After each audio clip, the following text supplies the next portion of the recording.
All right, good evening, ladies and gentlemen. I would like to welcome you once again to this interesting time celebrating Dr. Sunday Adelaja's life and his legacy. We are celebrating DSA's 52nd birthday special. I would like to welcome our friends on Facebook and on YouTube. You're very much welcome. Thank you so much for joining today. And as you join us, it would be great if you could share this video on your timeline by clicking on the share icon, or you could share this video to groups that you belong to, or you could suggest this video to your friends and your family on Facebook. And if you're watching us on YouTube, you're very much welcome. Thank you so much for joining us today, where we've had series of interviews, series of presentations. It's been an amazing time speaking about Dr. Sunday in different aspects. And if you are just joining us for the first time and you would like to catch up on previous shows, I would like to encourage you to please go to Dr. Sunday's YouTube channel. That is Dr. Sunday Adelaja on YouTube. Dr. Sunday Adelaja on YouTube, and search for the playlist titled The Man DSA. The Man DSA. You're going to see all of the videos that has been done celebrating Dr. Sunday's life and legacy. Yesterday, we had a wonderful time with Mr. Israel Good News Balogun, and he spoke on the Man DSA, the Man DSA. And today we are going to continue speaking on another aspect, another part of Dr. Sunday being a patriot, a Nigerian, and an African. So it's going to be a wonderful time, I believe. And before I get to introduce today's guest or today's anchor, I would like to introduce some books to us immediately. The first one I would like to talk about is the book, The Nigerian Economy. And you know, Dr. Sunday has written a lot of books, I think maybe close to 8 books, if not more. I think the speaker for today will speak about more books that Dr. Sunday has written about nations, about Nigeria. But this book is The Nigerian Economy, The Way Forward. As I'm announcing these books, I would like you to know that Dr. Sunday is giving his books at a discounted rate for this month of May as his birthday promo. So if you would like to partake in this birthday promo, you could write to DSA's office at dsasbooks@gmail.com, dsasbooks@gmail.com. So the title of this book is The Nigerian Economy, The Way Forward, the solution to the present crisis in Nigeria. Speaking about the economic crisis I embedded in this book. So do well to get this book. The next one I would like to talk about, if you've not seen this book, you have to get this book. You have to read the book. How Africans Brought Civilization to Europe. How Africans Brought Civilization to Europe. I mean, it will blow your mind to discover that a lot of the things that we see in our world today were as a result of some Africans who devoted their life to the advancement of civilization and to what we see today. So it'll be great if you get this book, How Africans Brought Civilization to Europe. All right, the next book I will be talking about here is, this is a very big book, and it is titled The Death of Nations. This is The Death of Nations, Why Countries Fail. You know, I read through this book, and anyone who wants to go into politics, if you want to be a leader of in any capacity in government, maybe as a leader in the states level or in the local level or in the federal level, this book would give answers to why do nations die? Why do nations die and why do countries fail? So it would be great for you to get this book. The title of the book is The Death of Nations. All right. This is one of my personal favorites because this book helped me to discover my purpose as a Nigerian. However, the title of the book is How to Discover the Purpose and Calling of Nations. You know, many of us, we know that as individuals, we have our purpose and we have our calling. But I never even knew that nations have their purpose and their calling. I mean, it's interesting to know that your nation has her calling and her purpose. But many people don't even have an idea that their purpose also is connected with their nation. And that was what happened to me when I read this book. I didn't just discover my purpose as an individual, but I discovered my purpose as a Nigerian and why God would send me through Nigerian parents. This and more you will get by reading this book. The title of the book is The Discovery of the Purpose and Calling of Nations. Discovering the Purpose and Calling of Nations. All right, and I would go to this small book. This is one of, and I think it's a old book that Dr. Sunday has written. Very small, very little, but the title of the book is The Whole World is Waiting for You. The Whole World is Waiting for You. All right, so all of these books, they are on discount for this month, and you could get all of these books by writing to Dr. Sunday's office, that is dsasbooks@gmail.com, and you will get your response. Okay, so without further ado, I think it would be great that I introduce the speaker for today. He's a familiar face. His name is BAMISAYE Victor, and he will be talking on the subject DSA, a Patriot, a Nigerian, and an African. Good afternoon, bro. Good afternoon. How are you? I'm good. Good to see you. Yeah. Well, thank you for sending the invitation across. It's always a very good, a great honor to be associated with the brand DSA, and most especially to be able to talk today on the subject DSA, a Patriot, a Nigerian, an African. I think it's a huge honor. Thank you for passing the privilege across. Thanks. So much thanks to Dr. Sunday for creating this platform where we can, discuss, create more discussions on how to change the world from as we used to know it to what it ought to be in all of its ideality. So much of that we can achieve, so much more we will keep chasing to achieve. But thank God and thank everyone who has contributed to what we have achieved thus far. And this is the 52nd birthday anniversary of Dr. Sunday Adelaja. What an enigma, what a man.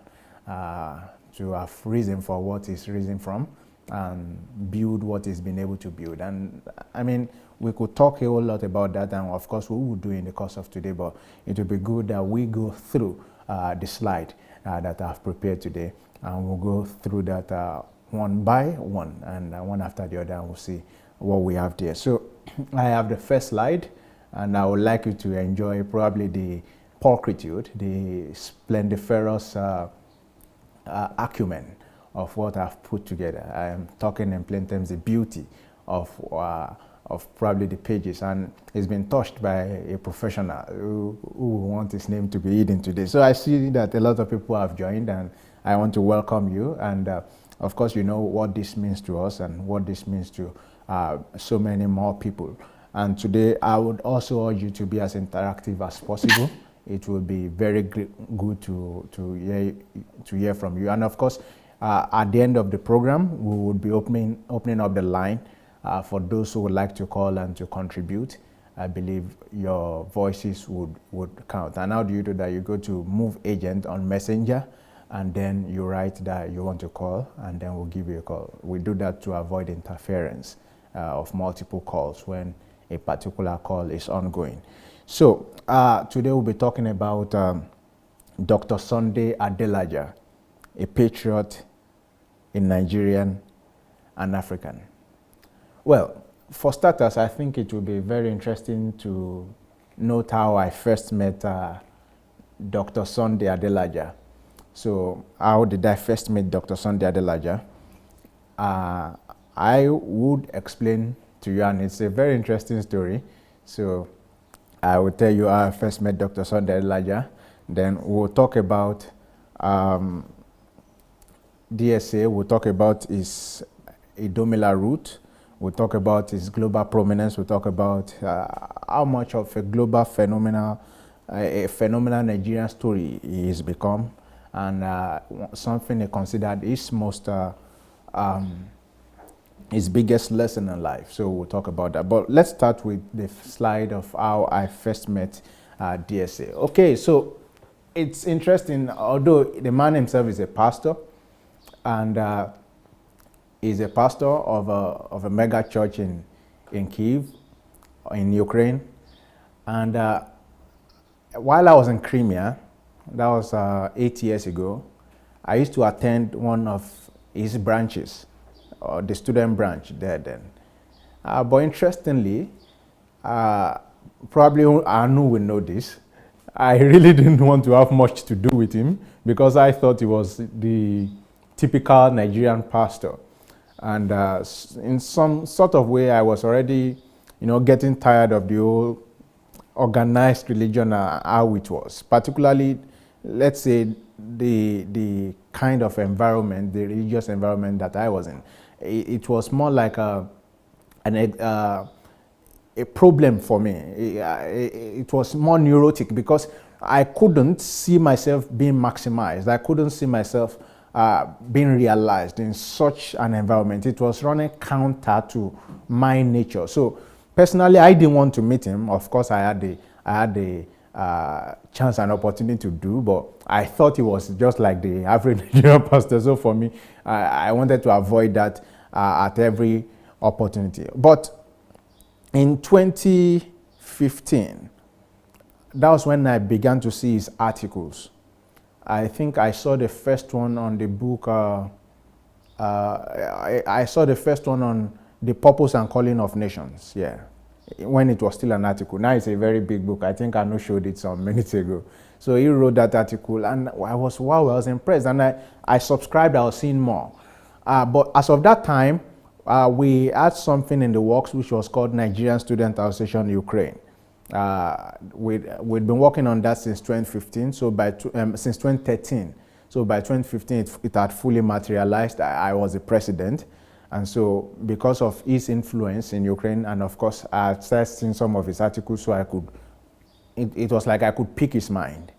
So we decided to make him a patron of the association. So I was coming to meet him to discuss that proposal. And so we had our first discussion. It was outdoors, and it was very warm. It was very receptive. It was completely the opposite of what I had anticipated, because what I had anticipated was the aura of the big man, of the how the average big Nigerian man is. You are coming to meet a Geo. So that was the aura I had anticipated. That was the aura I was expecting. It was not going to catch me by surprise. If he wants to be big, me too, I was going to, at least I know what I was coming to get. So I was so ready for all of those. Of course, in the political way, you have to be ready to give what is needed to get what you want. So I was ready for all of that. But it caught me off guard because I didn't expect his simplicity. I didn't expect his reception. I didn't expect his warmth. I never expected all of those. And so, Emma was just probably on short, and he met us outside, and we had a very good discussion. And funny enough, we discussed politics. And now I know how much I don't know as of then. But then I believe I knew so much. So, but now going back, seeing how much he was still able to relate with what I know and were able to flow, I knew that this man was the complete opposite of what I had anticipated. So that caught me off guard. And from then we developed a relationship, not even on the basis of spirituality or church or anything. And I think that is one of his strong points too. Many people have stereotyped pastors or stereotyped him that probably he should only entertain spiritual things, he should only deal with spiritual matters. And of course, probably we'll still talk about that in the course of the program. But that stereotype that a pastor will just relate on the basis of just spirituality, he didn't do that. I came politically and he met me politically. And I'm sure for many people who have come financially, would have met them from the financial angle. So because he is also versatile, he's multifaceted, he's brilliant, he's well-read. So he's able to relate with people coming from different backgrounds, from different fields, and that's a very good quality.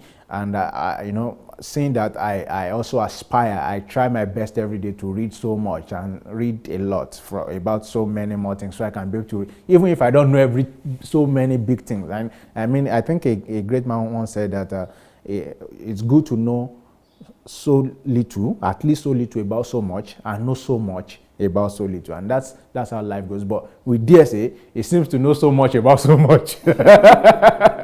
So I came politically and he met me politically, and that was the beginning of the relationship. It was nothing about church. Even till today, it's still nothing about church. My spiritual growth is solely on me. And of course, there are a lot of things I've learned from him, but he doesn't come to relate with me from the basis of, oh, he's GO. No, it's more now like a father-son relationship, a mentor-mentee relationship, a brother relationship. And of course, you've seen on the DSA show how many times when I'm trying to introduce him and say, no, he's brother, you know. So, but that's just what it is. It's all of those unnecessary Igberaga, yeah, it doesn't have it. Igberaga means pride in Yoruba. It doesn't have it. And of course, the basis of what my story is that, as much as a lot of people would have expected the religious mating, and that's the basis of, or his way of, or his point of contact to meeting people, that was not my own story, and I believe that was not the story for so many more people. So that's how I met DSA. I met him in the place of discharging a patriotic duty to Nigerians, and to, of course, to Nigeria, because we who were the Nigerian Student Association, we were representing our country as glad as we could, as we can, and as we could as of that time, and we did so much, especially with his support. Even my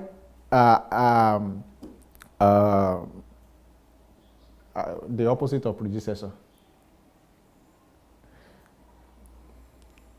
I've lost that now.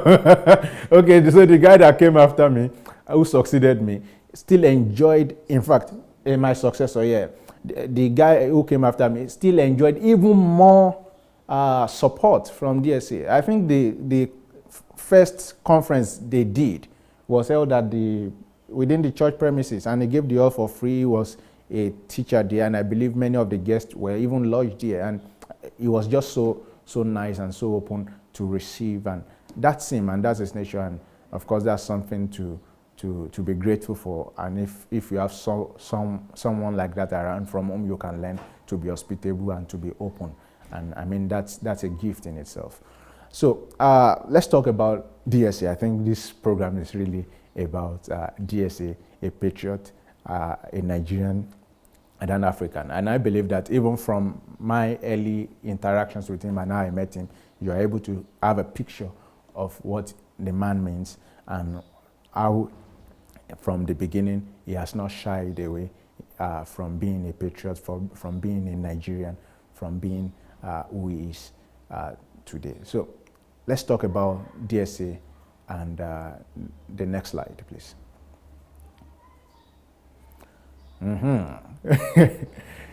So many of you who do not know DSA's story would need to get the book Olorunwa. So I cannot go into all of the story. It will make a beautiful movie, but you should get the book Olorunwa, and you'll be able to see what the roads of life were to Dr. Sunday Adelaja. But of course, there's no way we can talk about his being a Nigerian or his being an African without going to his origin. Where did they start from? So Dr. Sunday Adelaja was born in Idomila. Idomila is in an Ijebu part of Ogun State, which is in the southwest of Nigeria. So, and Idomila is, I believe, a village. So, although he's a man now, but the DSA, you know, on a global scale now, used to be a village boy once. So, if someone has ever called you a village boy, you know, okay, it's not an insult anyway. because people who came from village have risen to be a global phenomenon and to global excellence. And of course, DSA'S is one of such stories. So an orphan who lived a very hard life. And of course, you know, I was discussing with someone about 2 weeks ago, and the person said the way Nigerians are living Nigeria, and I said it's very, that it shows the situation is very hard, though, that the poverty is getting much. I said, well, of course there's social media now. We didn't have that one before. But for me, growing up in Nigeria, all I've ever known is poverty. And that's not, people have always been poor. That's what it is. So you can see the average Nigerian story of poverty. I mean, poverty is the average Nigerian story, so to say. But for DSA, it even goes beyond poverty, because there seems to be a difference between poverty and penury. Because you can be poor, still amongst the poor you are rich. 101 or 100. Yeah, I think there's a food formation. So it's either 101, you skip the afternoon, you eat in the morning, or it's 011. For some people, it's 000. No assurance. So, and although the story is very pathetic to know that Nigeria grows the pipeline and people still live below the breadline, very pathetic. But what I'm trying to say is that even for what poverty is in Nigeria, there are still some people that live in penury, and that's a very that's a very sad situation. To survive on carrying firewood as an under 15-year-old boy, to have been forced into such labor. And of course, you may not want to believe the story, but the scars on his leg tell the story clearly if you have ever seen them. And probably I know for every scar, what happens is that the wound heals, the scar remains, and with the scar you remember exactly what happens. Eh? Yeah. So the scars are there, and you can see the struggles. But that story is a beautiful one today, but why we must go back to that, and that's why I encourage people to go and read this book Olorunwa, is because oftentimes we are very interested, people are only interested in the glory of men. But behind that glory, like I think Anu was the one who explained the iceberg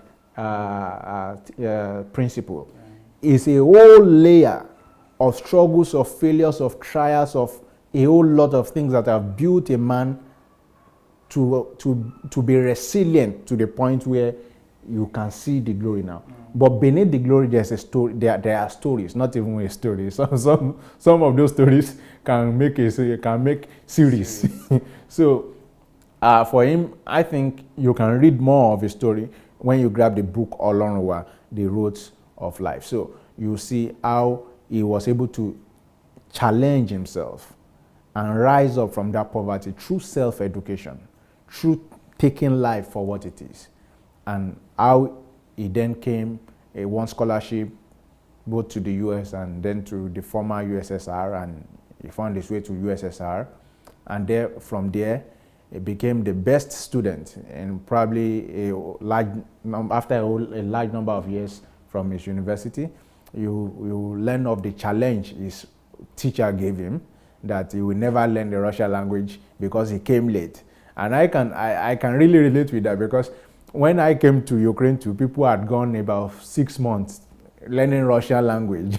They've learned it, so I just came and I joined the class, and somehow he still had to go. But for him, the teacher challenged him for what he held dearest. And what he held dearest was his faith, his belief in God.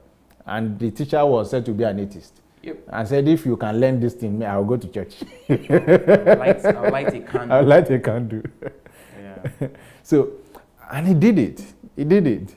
So you can see that story. And this phenomenal story is contingent, is based on just one fundamental principle.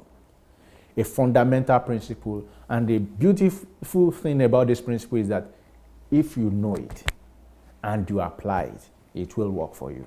And that's what you see there. Life is predictable. DSA has said this so many times. I think he has even about 2 different books written just on this subject. Life is predictable. There's a book titled Life is Predictable itself, and there's another book, The Greatest Secret I've Learned in Life. My life greatest secret. My greatest discovery. My greatest discovery in life. This principle of life is predictable. It sounds so unbelievable. How can you say life is predictable? I don't even know what will happen tomorrow, and tomorrow in context. But if you begin to deep into the root of the word, into the abyss of the word, you go down to what does the word itself, what does the phrase itself mean, that life is predictable. Then you realize that what DSA realized and transformed his life is that it is his actions today that determines the result it produces tomorrow.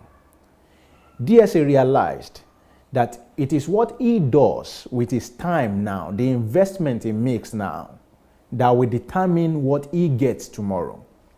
So for instance, if he were to be praying while his mates were in the laboratory researching, he will come out of that prayer and they will be coming out with either an invention or how not to do something because of what they've spent their time with. DSA discovered that the secret of life is in understanding, that life may present so many things to you, but it is you who ultimately decides where you go because of how you respond. And of course, all of these things are dependent on what you know. So you'll see that for DSA, he does not joke with self-education. Even as many of us, we learn from this man every day, and a lot of people think that, oh, this guy probably likes to show like he knows too much or something. I think I saw someone who was making a joke of himself, saying that ask DSA or ask your Bible. Well, the difference between the person who will be saying ask DSA or ask your Bible and the person who is actually answering the questions is that someone studied, asked questions that goes even beyond asking the Bible. Because the Bible is static, but knowledge is progressive. How come so? How come knowledge is progressive, but the Bible is static? How come that there was a time that the Bible was used as a leverage for slavery and for so many wars, and the time came and that same Bible, out of it came knowledge that no, you do not subjugate human. Because Bible has static words, but of men that learn of it and that things are learned of those men, the knowledge of Scripture then begin to move. So that's why even DSA himself, I think there was a program he did the last time, and he was referencing books that is read. That man reads as many as possible books he can lay his hands on, given he has time. I'm not talking of the one he writes. I know the number of articles that DSA will be reading. I will just send to me on Facebook Messenger. And he doesn't send everything to me, but of course the ones he thinks will interest me. So you still see that how much this man is learning from everybody possible. That's self-development. So now he cannot now have invested himself in all of this. And for DSA, he says he's been doing it 6 hours since his university days. 6 hours of sitting down in the library just reading. And he's been able to build that discipline. Now, do you think that him that is doing that, and you, that you are living your life the way you are living it, if we put the two of you on a seat and I say, okay, whatever your name is, let's say Anu, and I say, okay, let's start ask Anu and ask this, and we ask you the same question, you think you answer the same way? No. Why? Because life is predictable. Life is predictable. Even before I met DSA, my mom was still alive. And this is not to brag, but it's just because of how I can relate to this particular point. And it's been further emboldened and bolstered with my meeting with DSA. I was telling my mom that I'm 5 years ahead of my mate. And my mom died in 2014, which was 5 years ago. So that means I was telling her this in 2013, earliest. Do you get my point? Why? Why was I able to say that? Because of the things I was investing myself in, even then. And now that I'm looking back, they were still shallow things. So by the time DSA got a hold of this principle, his life changed forever. Now, why is it important to know this? Why was it important for him, even as a Nigerian? Because you may be asking that, okay, this is probably a personal quality. How does it relate to his Nigerianness? It relates to his Nigerianness because the average Nigerian has a mystical view of life that pushes responsibility to some forces that are beyond the man's control. So how can a man come and say, my life is not even in God's hands as such, but it's in what I do? How can a man leave deism and say, no, I am in charge of my life? How can a man say, I now get it. I get it that the first duty of a man is to give birth to himself. And if I give birth to myself in the areas of my studies, my life will be predictable because I will have the result of the things I've invested in.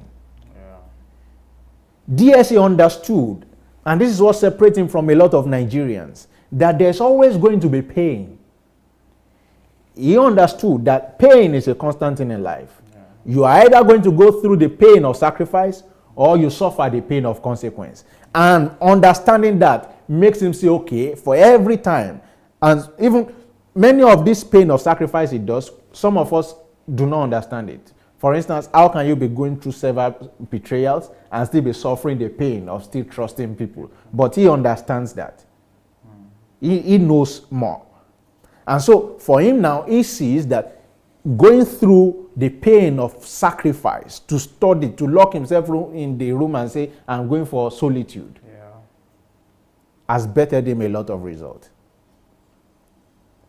You know, many of the things, many times DSA will be teaching and will be saying, I'm teaching this, but trust me, I have so, let's say 200 other points. I know I'm challenging you today. If you had never seen his iPad where he shows you those points, what will come to your mind? The man has only touched 5 points and he's saying I still have 200 more. He's proud. You will be thinking he's boisterous. He's just boasting. But you've seen those. You've seen even more. You've seen different layers of books, of handwritten things that have never even been preached before. He's shown you because you have that kind of relationship. But what I'm saying is that, of course, these things are products or things that can become product. But before it became product, and he is sure that I can make 200 books out of this thing. He is saying it, that I can make this kind of product out of this thing. And I'm thinking he's boisterous. The next man is thinking he's proud. This other brother is thinking he just wants people to worship him, the way they think. But he knows that this is possible because he understands that life is predictable because of the things he has subjected himself to. So while he is declaring, you are thinking, oh, what's he saying? Just like the way he's talking about Nigeria Transformation Project now. For him, he knows life is predictable. He knows if he undergoes this principle, he will achieve the same result. But the average Nigerian is not like that. But this is what makes DSA. And from his story, this phenomenal Nigerian story, we also can learn that it doesn't matter the color of your skin, it doesn't matter where you're born, that your dreams are valid and life is predictable and that you are the architect of your own life and of your own future. Now, this is not some Hollywood movie. This is not some European guy. He's African. He's black. They might even still call cheer. I mean, his accent is still thick. So he is as Nigerian as you are, as black as you are, as African as you are. And apologies to European people who are watching. But what I'm just trying to say is that his story and his individuality, his nationalism, his origin as a Nigerian, and rising to to the heights it's risen, is a phenomenal Nigerian story that should be told, must be told, that people are the architects of their own destiny. The builder of their own future. They are the breather of their own life. And that life is predictable and it's contingent. Your tomorrow is contingent on your actions today. So for DSA, he discovered that, and thank God, we all can see where it's brought him. Life is predictable. It may sound antithetical, but he understood it. I even now understand it. And probably by speaking, and to so many other people I will speak to, they will understand it. A phenomenal Nigerian story. That lesson I did not learn from a white man. That lesson I did not learn from an Indian. That story I did not learn from a Chinese. I learned from a Nigerian. And his name is Sunday Adelaja. That life is predictable. I don't know if you have something to say about this. Beautiful. I mean, before you go to your next slide, I think you've done a very great stuff by starting. I don't know why you chose this, but I think it's very great that you started by talking about Dr. Sunday's greatest discovery in life, because actually that, what you just described is Dr. Sunday's greatest discovery in life, that life is actually predictable. That it is not one's destiny, as we believe in Nigeria, that one's destiny would determine one's future. Because, I like the way you use the arrow there, by starting with his Idomila roots, and then going down to his prominence, his global prominence. So he started from a very little village with 40 huts, and then he went global. So now the name Sunday Adelaja is like all over the world. So you see, from that little place to a large place. And I like the fact that you use the arrow for people to see that, hey, he started from somewhere and is continuing down. And then you went to talk about him being a phenomenal, or putting an adjective to his story by saying this is not a European or an American or an Asian, but hey, this guy who has done all of these things is a Nigerian, and he did not throw away his Nigerianness. He maintained the fact that he's Nigerian. And so every Nigerian can, have that boldness, that confidence that, okay, if this guy is a Nigerian and he is able to do this, then I can also do it, because life is predictable. So it's a great story. Thank you. Yeah. So because that principle, life is predictable, I think it underlines everything that is to talk about the man, the man DSA. And of course, to talk as a patriot, can you rise up to be a patriot? Yes, you can, because life is predictable. The actions you begin to take today. Could you be known as a Nigerian? Because, of course, to be a Nigerian, for some people, is just a matter of they were born in Nigeria. For some others, it is because of the actions and their imprint that they actually become Nigerians. There are people who were never born in Nigeria who today are great Nigerians because of their imprint, not just because of the passport that they have. Let's go to the next slide and see what we have there. Yes, so now we'll talk about DSA as a patriot. Of course, we know what patriotism is, the strong belief in country, and the way they would say to root for your country, to give yourself fully to your country. And now there's a difference between patriotism and what is now becoming a global phenomenon of nationalism. Now, what's the difference? A patriot believes in his country. A patriot believes in the prosperity of his country. A patriot believes in how and understands the concept of making his country the place of worldwide pilgrimage and worldwide where people can come to a world market here, so to say. But what happens with nationalism somewhat is they believe in their country too, but they believe in it only for themselves. So it's more like a chauvinistic, from a chauvinistic perspective of we first. But a patriot necessarily does not think in that line of we first. A patriot thinks about we, the people, and believes and looks at it from a global perspective. Yes. So how can you narrow down to Nigeria with a global perspective? So that's what differentiates a patriot from just a nationalist, especially the new nationalism that we are having now.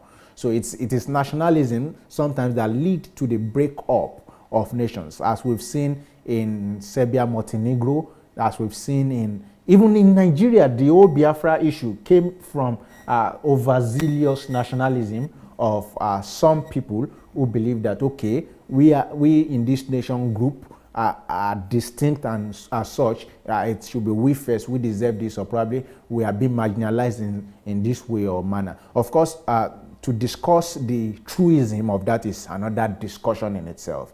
But again, we can see the America, the Trump America, it's some sort of nationalism too, that is political support based. And of course, to talk about that one too will be a whole different issue. But well, let's talk about DSA as a patriot. DSA believes strongly in Nigeria and defend our honor. It seems to me to naturally have the feelings of national loyalty. How do I come about this? How do you know that since DSA has been in here, how many years now? You say it's been here for 30 years. And he's only talking about going back to Nigeria when? Started 4 years ago. But the man has never changed his passport. His passport. Yeah. His passport, he has never, I mean his Nigerian national passport, he has never changed it. He keeps renewing that same Nigerian. So how can a man of such global influence not have? And he has said it before that he has had several people coming to offer to him several European passport, American passport, that we're going to have you, we're going to process your passport so you become an American, so you become a European. But he said, nope, I'm maintaining this green passport. Because even though he wasn't planning to come to Nigeria, he's always believed, he's always felt loyal to that country. And that's the first character of a patriot, of course, that I now see, I see clearly that DSA possesses, to believe strongly in Nigeria. Now, there's something people always say.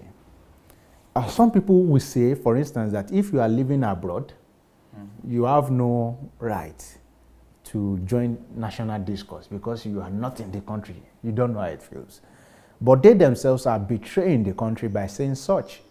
Because for me now, just imagine if I were in Nigeria, and of course, statistics prove that the yearly remittance of Nigerians in diaspora to Nigeria is even bigger than the size of the Nigerian budget. Yeah. Yeah. So, if you will be saying that people who are living abroad should not have a mouth, you say to national discourse, then let them keep their money now. But of course, money will never equal patriotism. Money will never equal the belief in one's own country. So the idea becomes this, that it is not where you live that determines how patriotic you are.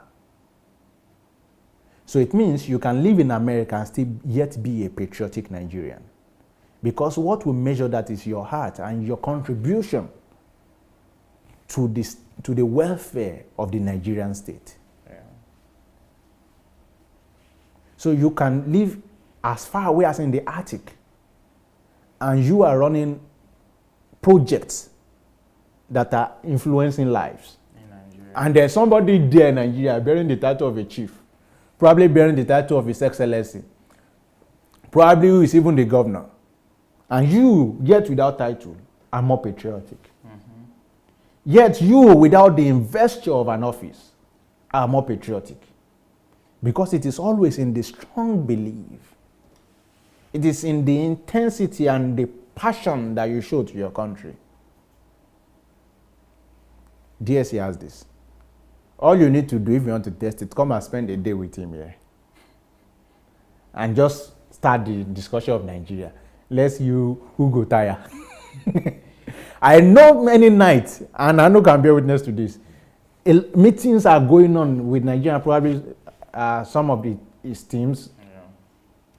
Now, even me, go first. I'm the first person to be retired, and I'm just okay, guys. You know what? I'll see you tomorrow.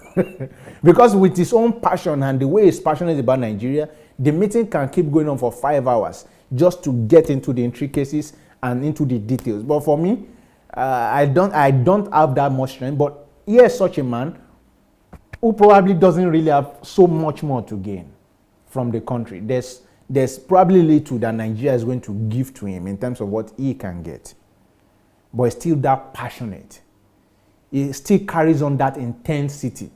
He doesn't say it's a pushover, let's talk about it tomorrow. No, we finish that issue. Even those of us that have the strength of youth, we are the first people to get tired. So for me, that not just the heart, but the intensity, the passion it shows when the subject of Nigeria is mentioned. It shows me the man is a patriot. And probably I know we have something to say just about this. Of course, we've been in many of those meetings.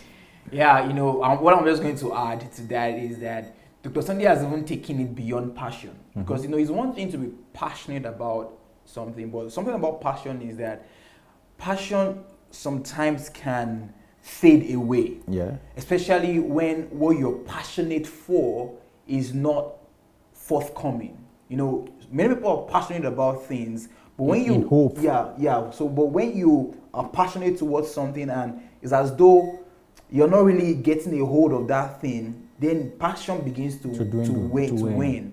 But Dr. Sunday is not just passionate, he's obsessed.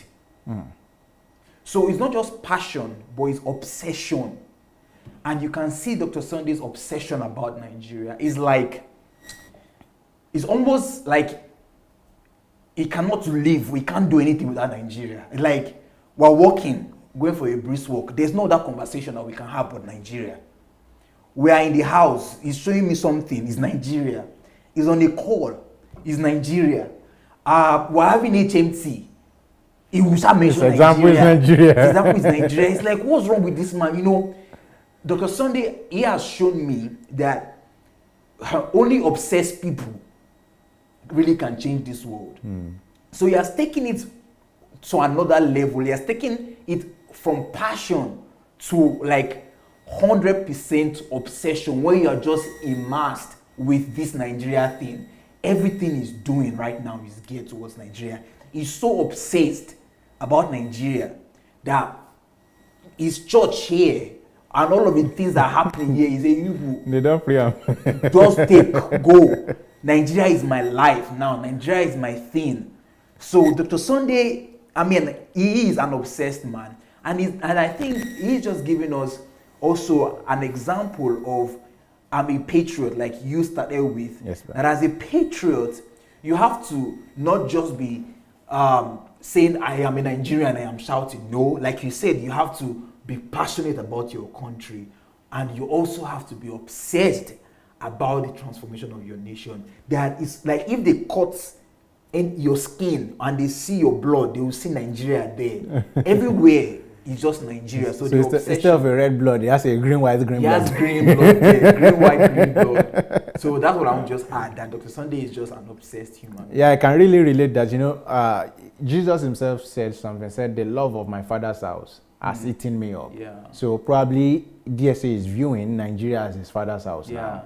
And the love of that has consumed him totally. Yeah. And of course, you can see that in his, like I'm saying, Anu gets to even relate with him on a more regular basis than I do.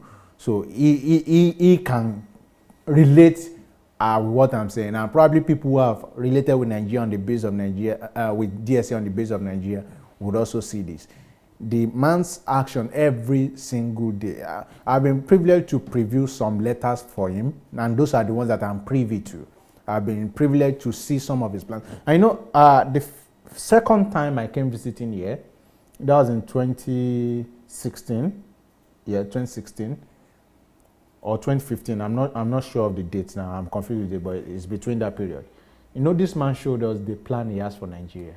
I had never seen anything that elaborate. Of course, we'll talk about that much later. But years going now, he's still on that. And like you're saying, of course, many people are asking the question, and he's been talking about it, where is it going? And he could, because of that, you that you are talking, many of the people that are talking are not going to bring a dime more. They are not going to contribute any intellectual effort to. He could say, but these people are not even bringing anything and just win and everything will just win down. Yeah. But no, it's like he's not even affected by what they are saying. He's just so concentrated on what he has to do. Yeah. And that's exactly what happens once you know purpose. It will not matter what people say, because people eventually will always talk. Definitely. They even talk about what they don't understand. People will even say they were where they were never. They will, in fact, you will say A, they will say you say A. And people will be asking, okay, what's the difference between A and A? But it's you that heard, people will know how to twist whatever needs to be twisted. But of course, once you know where you're going, and of course, many of us who are listening are Christians, so it's always good. I think it's always beneficial to also bring some analogies from Jesus and from scriptures. When scripture says that for the joy that was set before him, he endured the cross. So you can see that the obsession is for a goal. So he knows that life is predictable. If I stay on course, this goal shall be delivered. So for DSA, I think he is so focused on the goal, and that goal is how to transform Nigeria. So, and only patriots think like that. Only patriots reason that way. Yeah, true. But let's hear from DSA himself, and we'll go to the next slide, and probably we'll go through the first video. So let's see DSA himself. What does he?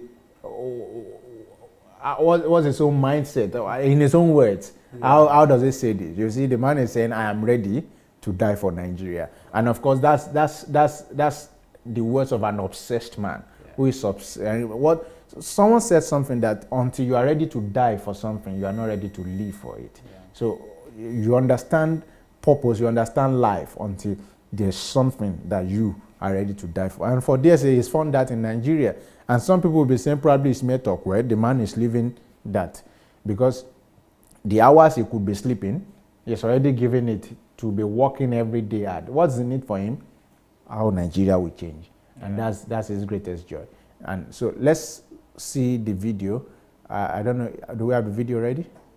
Okay, so we'll go and see the video of DSA himself in his own words, saying of his obsession about Nigeria. Let me go ahead and tell you the philosophy behind my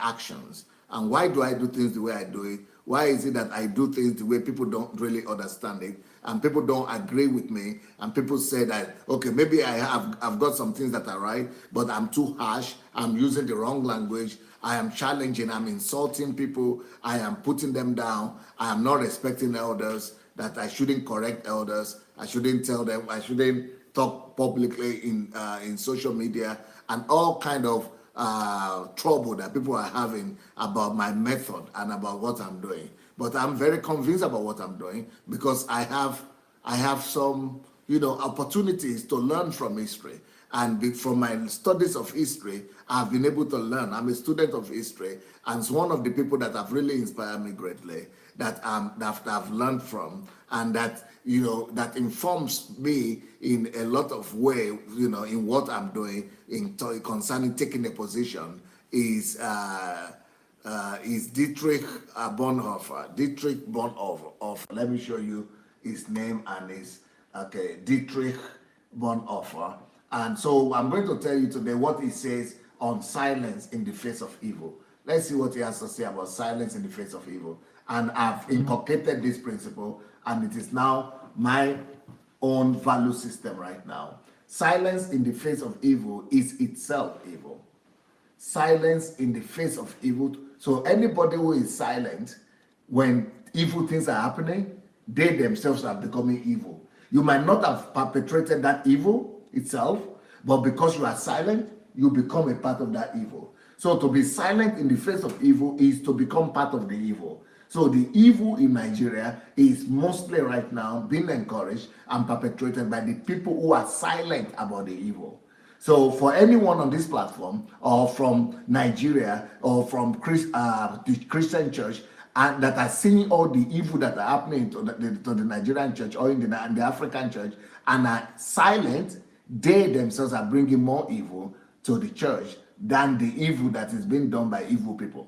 So when good people become silent in the face of evil, they themselves become evil, and they become a promoter of that evil. God will not hold us guiltless in that case.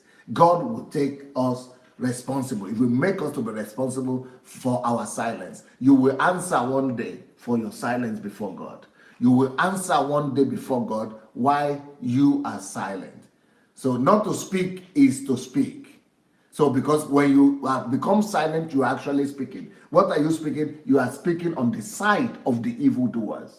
So if you see the people who are doing evil and you are afraid to expose them, you are actually speaking. Your silence is speaking loud. And the loudness of your silence is saying that, yes, you yourself, you are evil. You are supporting the evildoers. So not to act is also to act. So by not acting, you are actually acting. So I know too much to be silent. So why is it that I am revolting? Why is it that I'm revolting against the culture of silence in my country? Because of this truth. Because I know that no matter how good you are, no matter how well behaved you are, no matter the values that you have, but if you are silent in the face of evil, you become a perpetrator of that evil.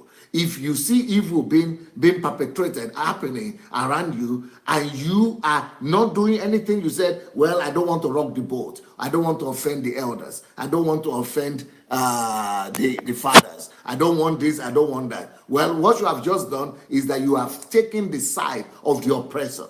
You have taken the side of the evil. You have taken the side of Satan. You have become a partner with Satan in destroying our country. You have become a partner with Satan in destroying the church of the Lord Jesus Christ. You have become a partner with Satan in tearing down the kingdom of God on the earth.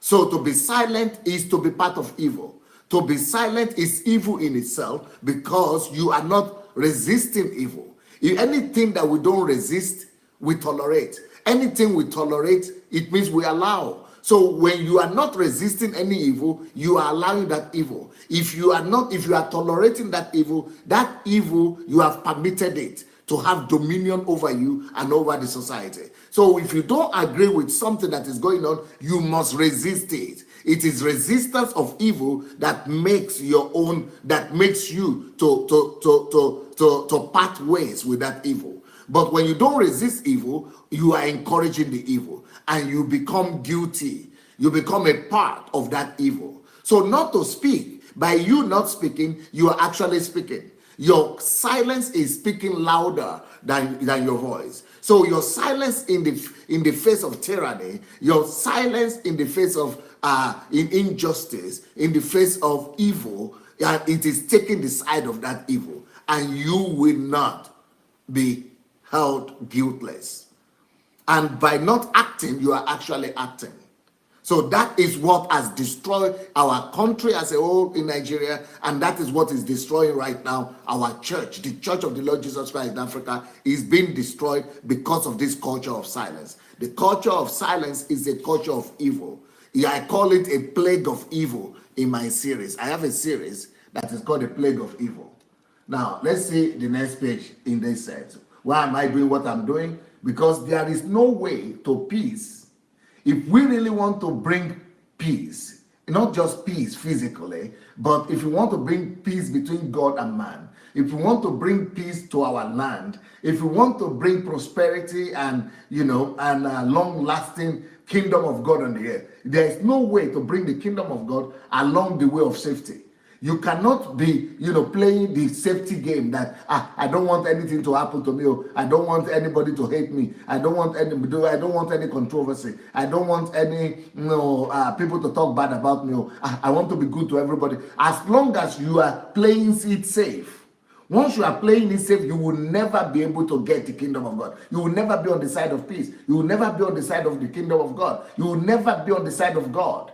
So for you to really bring the kingdom of God, you have to be willing to sacrifice yourself. That's why Jesus said, anybody that wants to follow me must deny himself first. You must deny yourself. Anybody who wants to follow me must deny himself and carry his cross. You know, anybody that wants to follow me must hate his father and mother and all those things. That is what the Bible says. So there is no way you could just say, oh, it's peace. He said, no, I didn't come to bring peace. I came to bring sword. So there is no way you can please God by playing it safe. If you are going to be playing it safe, then you will always be compromising.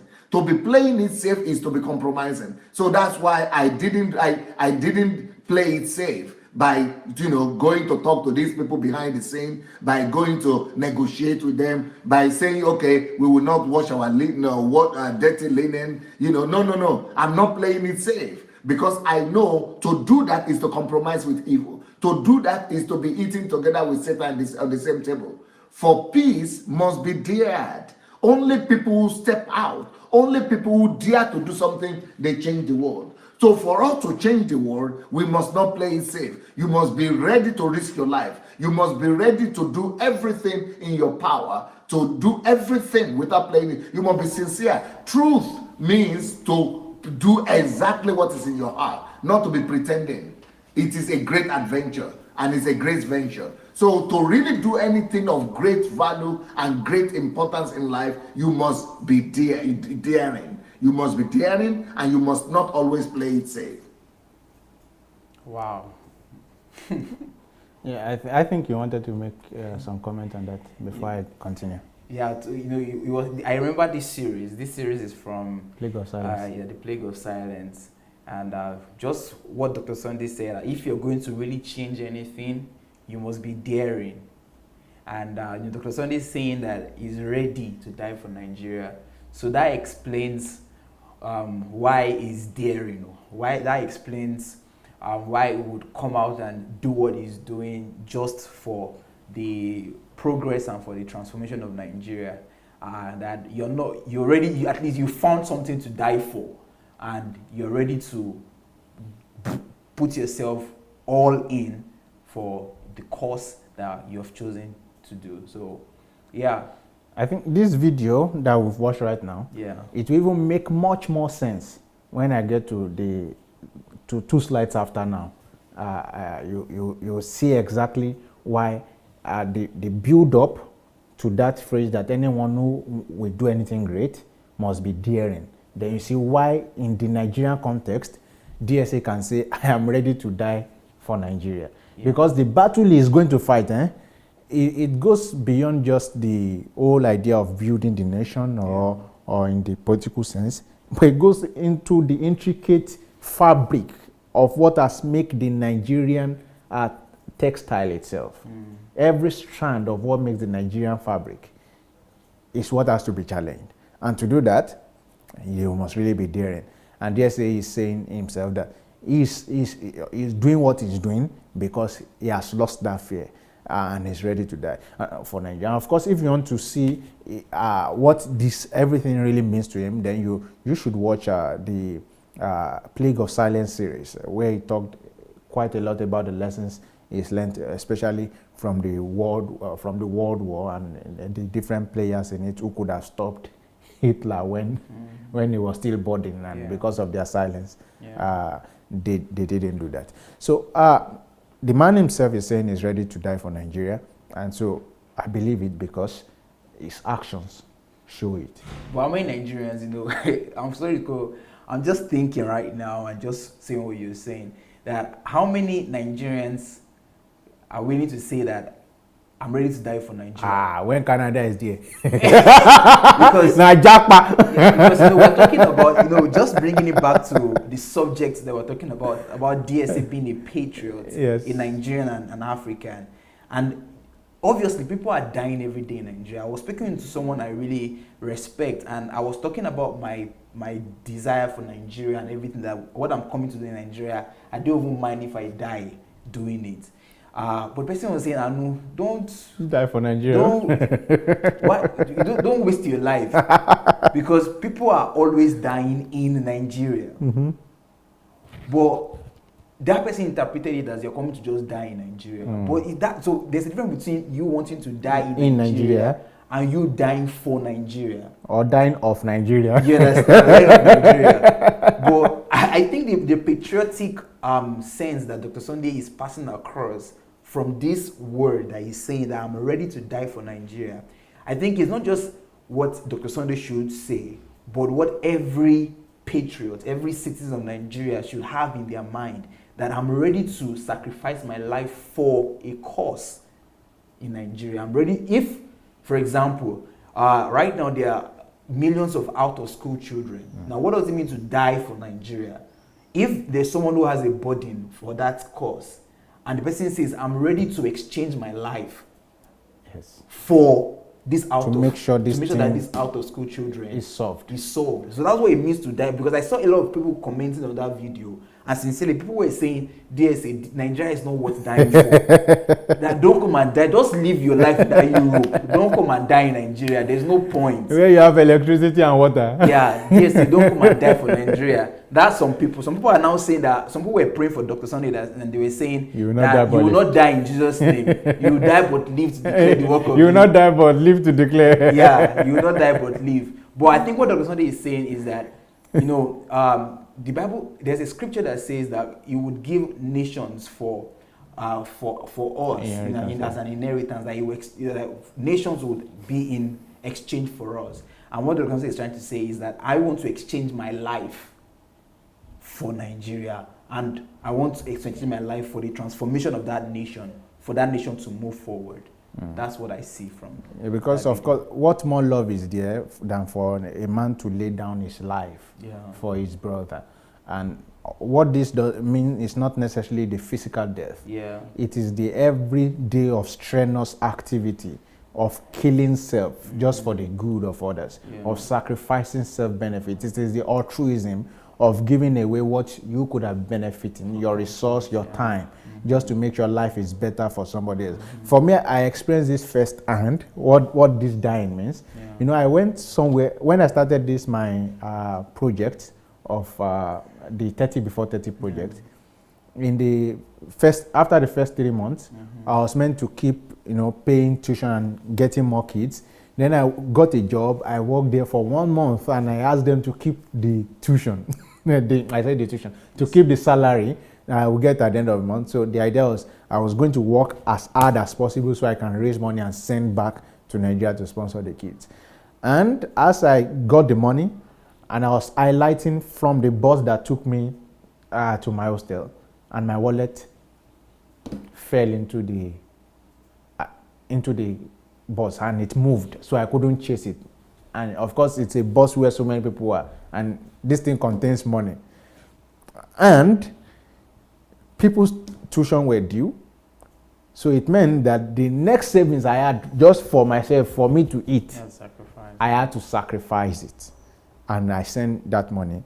Now I had to die to myself in that context.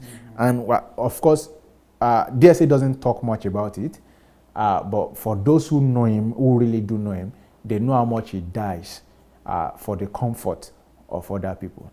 And of course, when he now brings that to the broader construct of the Nigerian society, he's ready to do even more, he's doing even more. And that in itself is the mark of a patriot. And so, thank you, DSA, for all you're doing. I know right now, maybe a lot of people wait for the fruit to be ripe before they thank the farmer.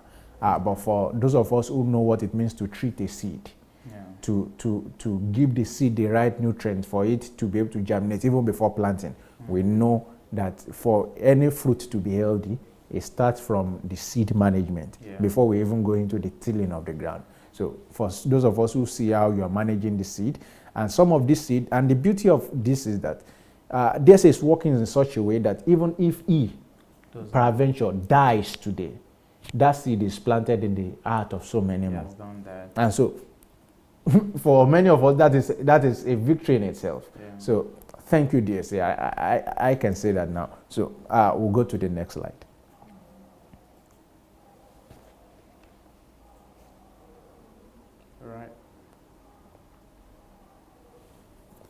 All right, so DSA believes in the potentials of his country, of his nation. So he believes so much in the potential of Nigeria. And how do you know this? You see those two books that is written there, that is there. It shows you, and I think these books are some of the least patronized. people don't go to it because people seem it's to. It's good you read the title of the to book. be, yeah, I'll do that. People seem to be interested in things that affect them directly, but this is talking about a larger goal. So when you are writing a book, how to make Nigeria the greatest country in the world, okay. I don't have time for all of that. I want to be the greatest man in the world, but if Nigeria wants to be the greatest country, that's their own problem. I don't even think I don't even think even Nigerians believe what the doctor will say, or even the president, or this thing as it is, just only God can save Nigeria. It's like a catchy title. Yeah. So for them, when they read that, it's not the first person to say that, but they've not read the content too. But when you read the content, you know that the title is not over appreciating the content. The content justifies exactly why the title is like that. And so, but to make Nigeria the greatest country in the world, it will take a large population understanding the concept, the principle that is written there, and having that mindset to get it done. It's often said that a nation needs only 19-20% of its population to be great. The other great nations need about 10. But Nigeria, I'm not sure we have 5%. Of people who believe people who believe in the right values and the right virtues that makes a country great. DSA has always said that it is the greatness of a country does not lie in the virtue of their riches, but in the wealth of their virtues. Not in the virtues, not by virtue of their wealth, but by the wealth of their virtue. So it means that there has to be some understanding, and this was what he passed along to me, this understanding that I had to write my own book, that's Rebirth. So just imagine that we can get 10% of the population to understand this concept, to understand how Nigerian economy can overtake the American economy. And these things are possible because we have what is known as the raw materials, but what we need is how to process it. What we need is the work, is the know-how, is the principles to obey. And of course I've been with DSA. You will see him talking about things that Chinese are coming to do for Nigerians, that Nigerians themselves could do for each other. And that's why if you listen to DSA, for instance, on how does it plan to revitalize education sector, we always tell you universities are not the major thing. There is technical colleges. Why is it saying technical colleges? Because with technical colleges, you are able to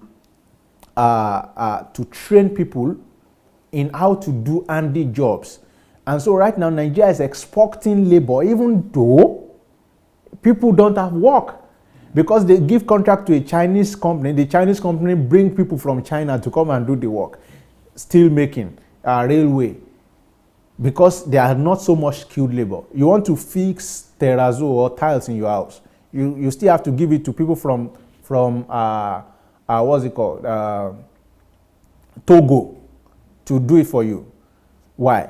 Because there are no skilled labor. So all of these things are things that needs to be fixed, and DSA understands the basis of that. How Nigeria, it believes in how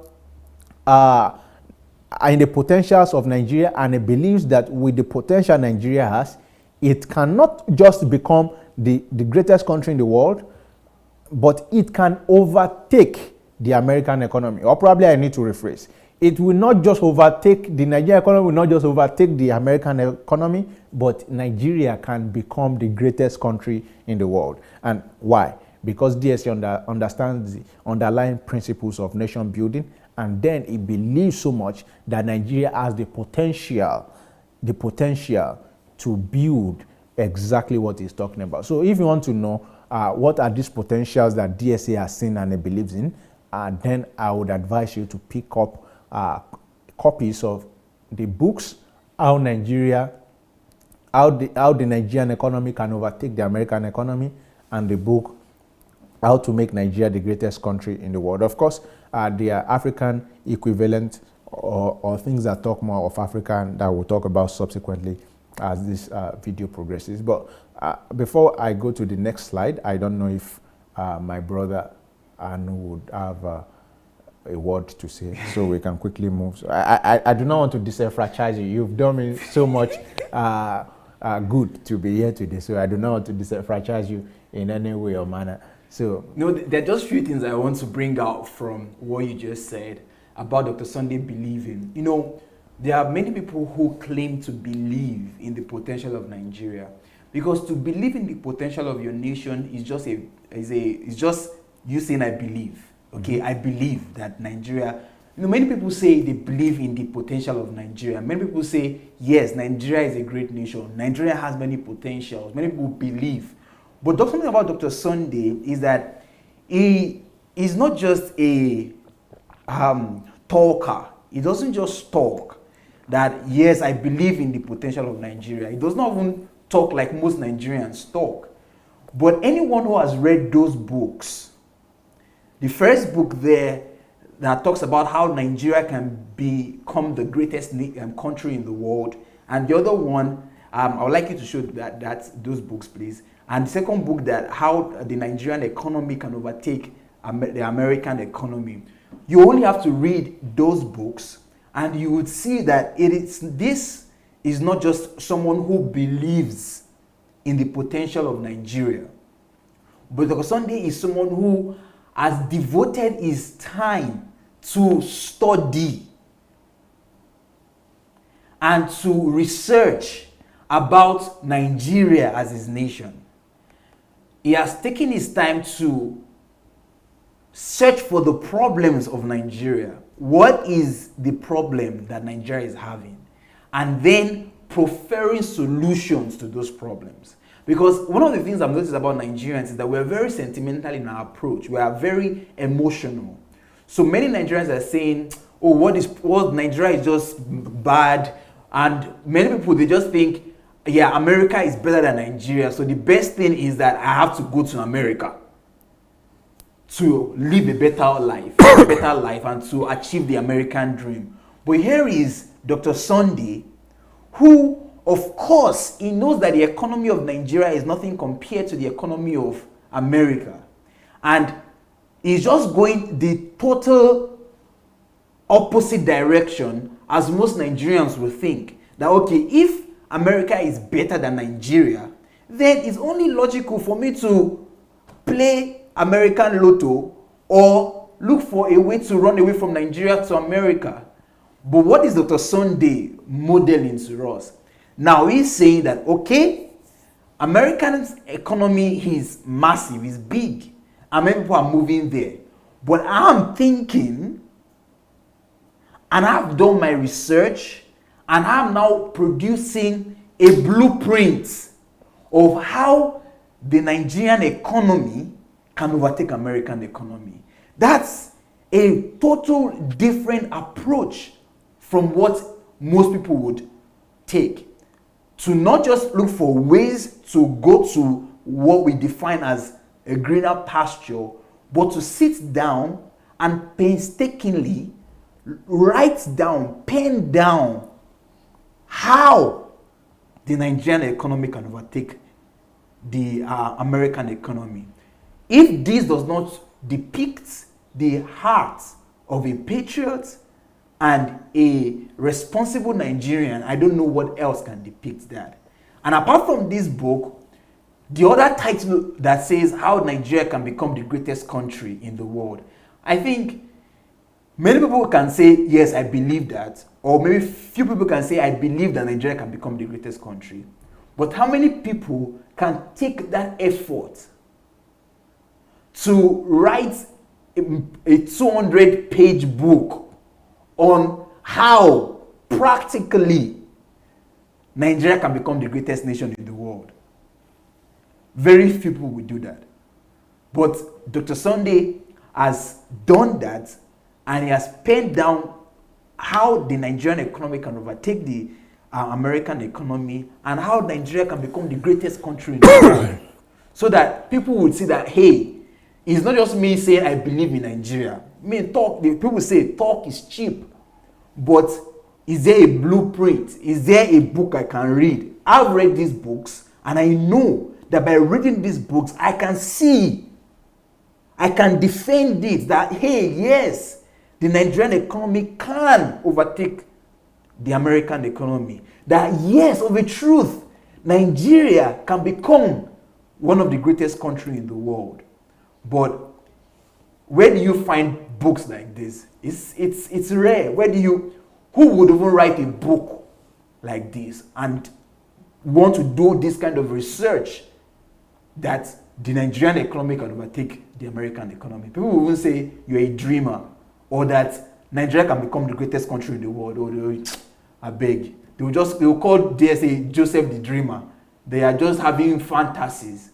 But he has converted his fantasy into a book, a guideline, a blueprint that anyone who is interested will just have to just read it. Just read, and then you believe what he's saying. So these are just qualities that I see from Dr. Sunday as a patriot, but not just a patriot, but as a responsible citizen of Nigeria that is looking for the progress of our nation and to make Nigeria the pride, not just of Africa, but the pride of the world. Yes, that's a very beautiful contribution. This is why you are very indispensable to many discussions. I do quite learn a lot from you, and I'm very glad that you're here today. We're talking about DSA as a patriot. And, personally, in my own study, I've looked at the life of many nations, and I've considered their foundation. And of course, the book, The Purpose and Calling of Nations, explained further. We'll get to that slide. But just let me chip in this quickly. That patriots, they set the pace. Yeah. They set the tone for national discussions.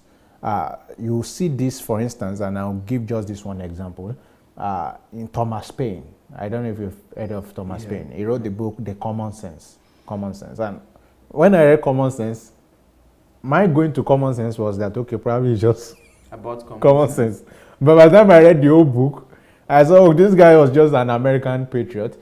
So, but his ideas were so bright of how to build America and how to liberate America from the clutch of England. Yeah. But then I now said, okay, if this guy is so brilliant like this, I want to know if he was just a nationalist. Mm-hmm. Because then there was something going on in his time known as slavery, which was the trend. Almost everybody subscribed to slavery. Yeah. So I wanted to know what was his own idea on slavery. Mm-hmm. And I was very pleasantly surprised that he had written against slavery so many times that slavery cannot be the art of a free America. Mm-hmm. So you can see that this guy, he sets the tone, sets the pace, gives suggestion of how to get things done. In fact, then he was writing about how America can fund the war, how America can build the military. He is considered as one of the founding fathers of America. So you see that these are what patriots do. They give solutions, not just complain. Yeah. Now, we have a lot of complainers in Nigeria. You know what they do? In fact, many of them have the stage. They lead a capacity of 10,000, 2,000, 3,000 in their numbers. Mm-hmm. And once a national problem comes, what they just want to do is to shout and screech at the top of their voice. That's what they want to do. They just want to be screeching and screeching, just shouting. That's what they want to do. That bad devil, I curse. That's all they want to do. The Fulani herdsmen and their generation is cursed. That's all they want to do. When it comes to problem, national crisis, all they just want to do is to complain. They just want to be, all they know how to do is complain, and the maximum is to curse. They place different kind of orders. They've been cursing Boko Haram since the beginning of Boko Haram. Nothing is happening. That's all they know to do. But that's not what patriots do. Patriots, they design solutions.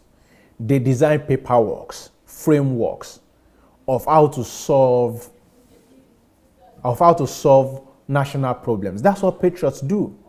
That's what patriots do. So you could find out that the guy next door in your house who is always talking about solutions is a patriot, even though he may not have the platform. But unfortunately, many of those who have platforms today, they are not patriots, they are just opportunists.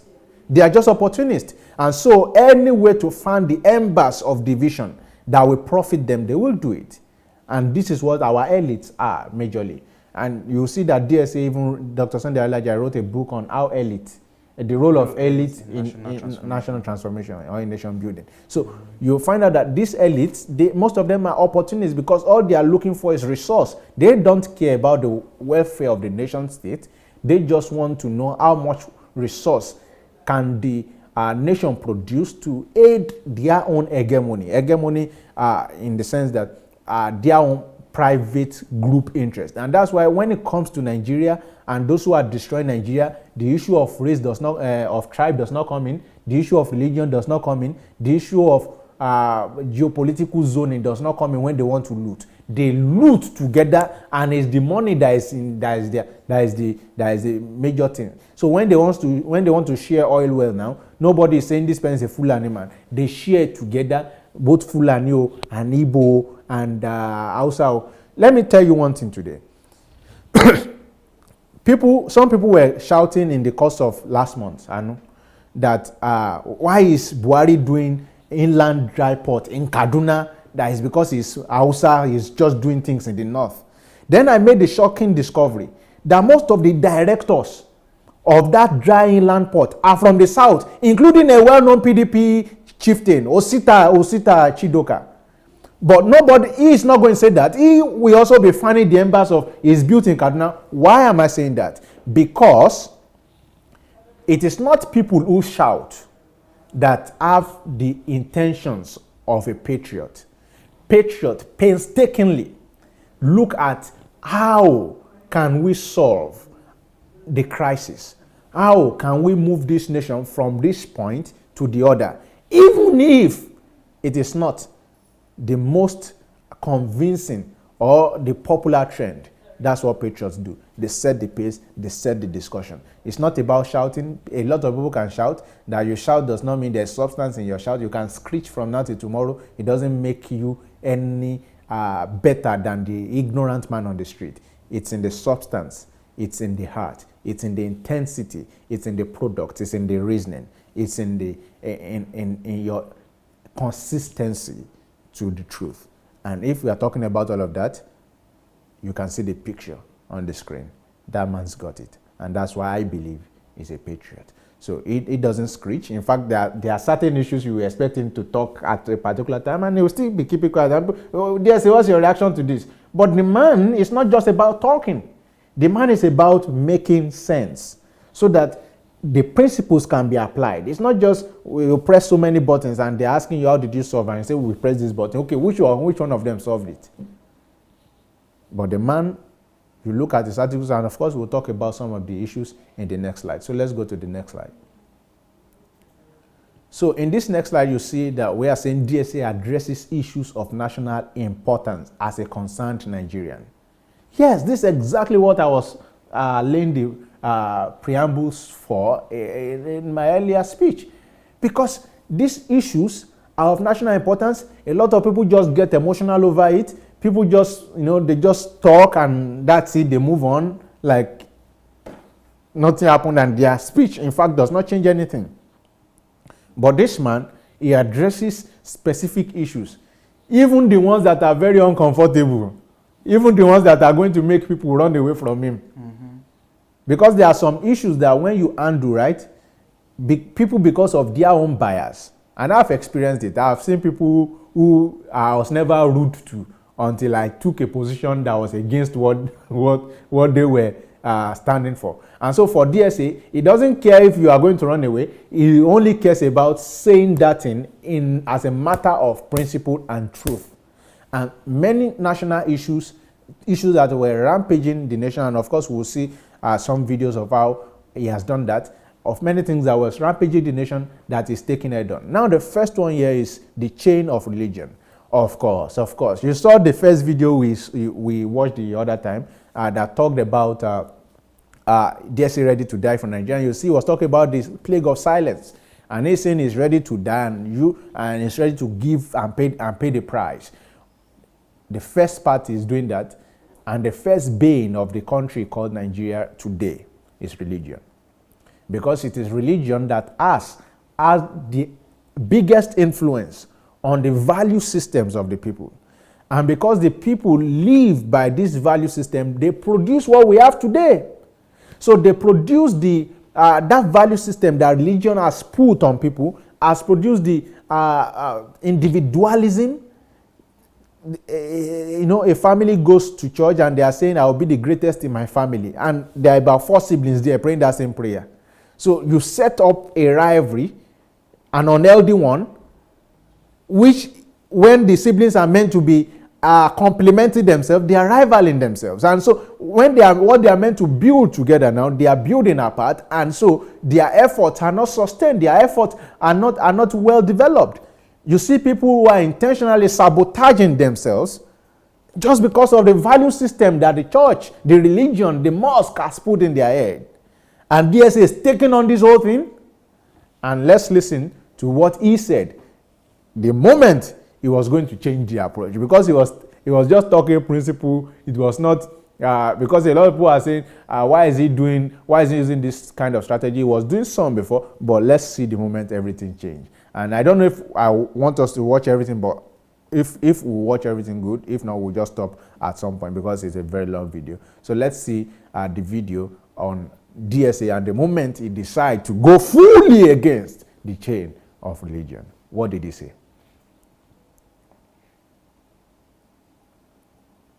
Hello, everybody. Sunday Adelaja here.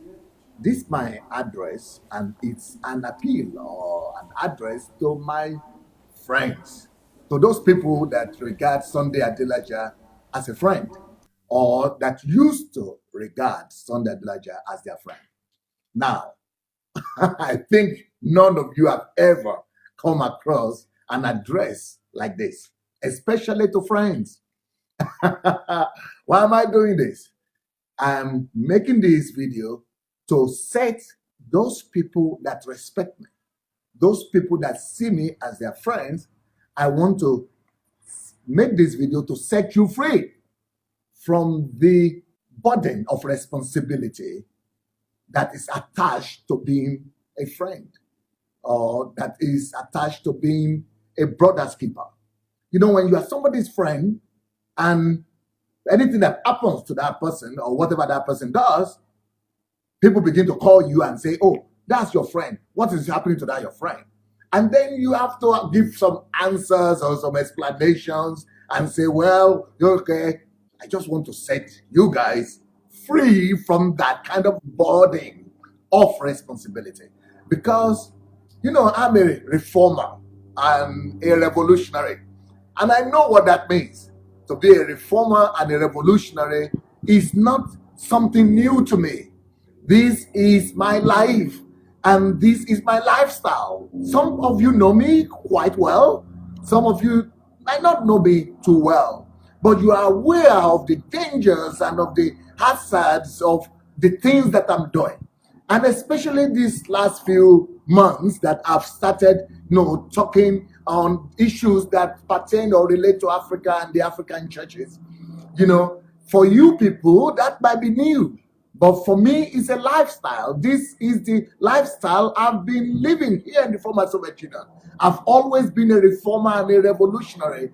But the only reason why you didn't know about it is just because I've been addressing issues here in regards to Russia, Vladimir Putin, Ukraine, Orange Revolution, and things like that. But the people in this part of the world, believe me, they've been feeling the heat from the kitchen of Sunday Adelaja for like the past 20 years now. I'm just starting to do something very little in regards to Africa and the African church. I've not even started anything yet. So if you are becoming uncomfortable, and if it's becoming disgraceful that to you that Pastor Sunday is your friend, what is he doing? What's wrong with him? Oh, how can we now answer? You know what? I'm just giving you the permission to say, I don't know him. I've never been associated with him. I don't know him. I just want to relieve you of that burden and of that responsibility to be said.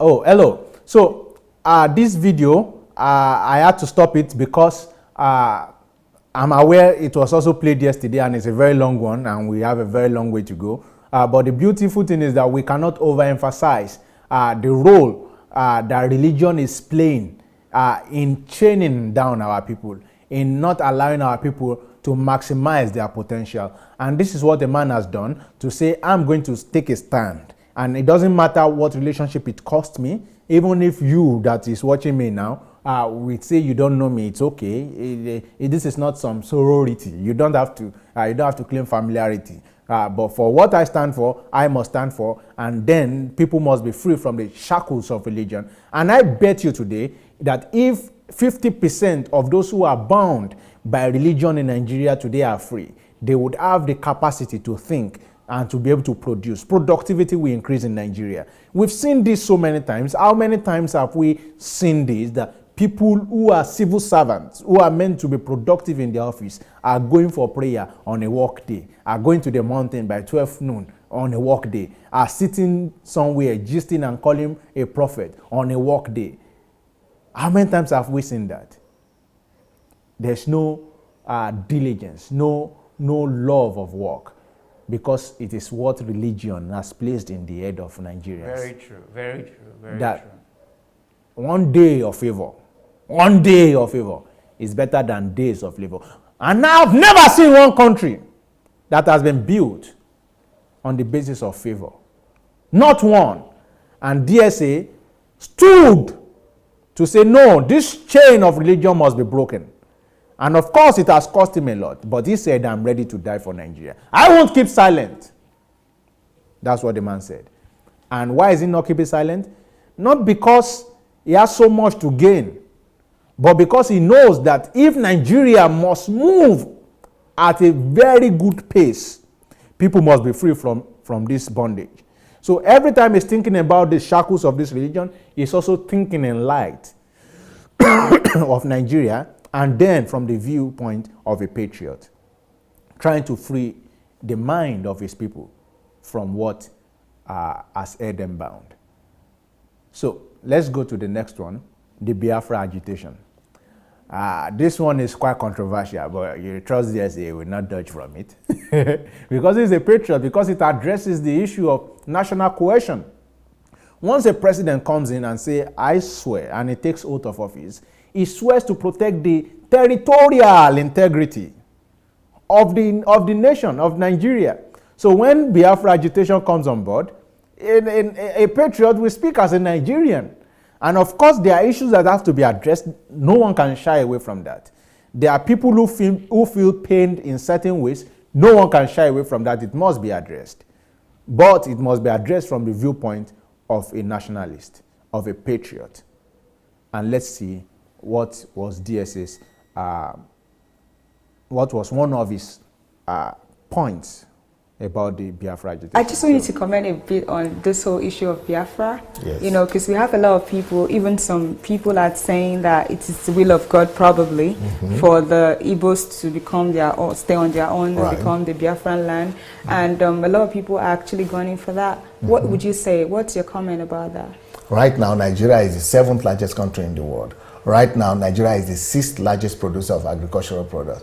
Right now, Nigeria is one of the fastest growing economies in the world. By the year 2050, it's going to be it's going to be actually the fastest growing economy in the world. Right now, Nigeria is recognized and the whole world know Nigeria just because of our population, thanks to the fact that we have so many nations that have come together. Even Europe, where they have small countries, because they divided over years because of war and differences, and their languages are different, their culture are different. So in Europe, you have small countries. There are so many. Now they are all coming together to become one, because it's foolishness to be small and be alone.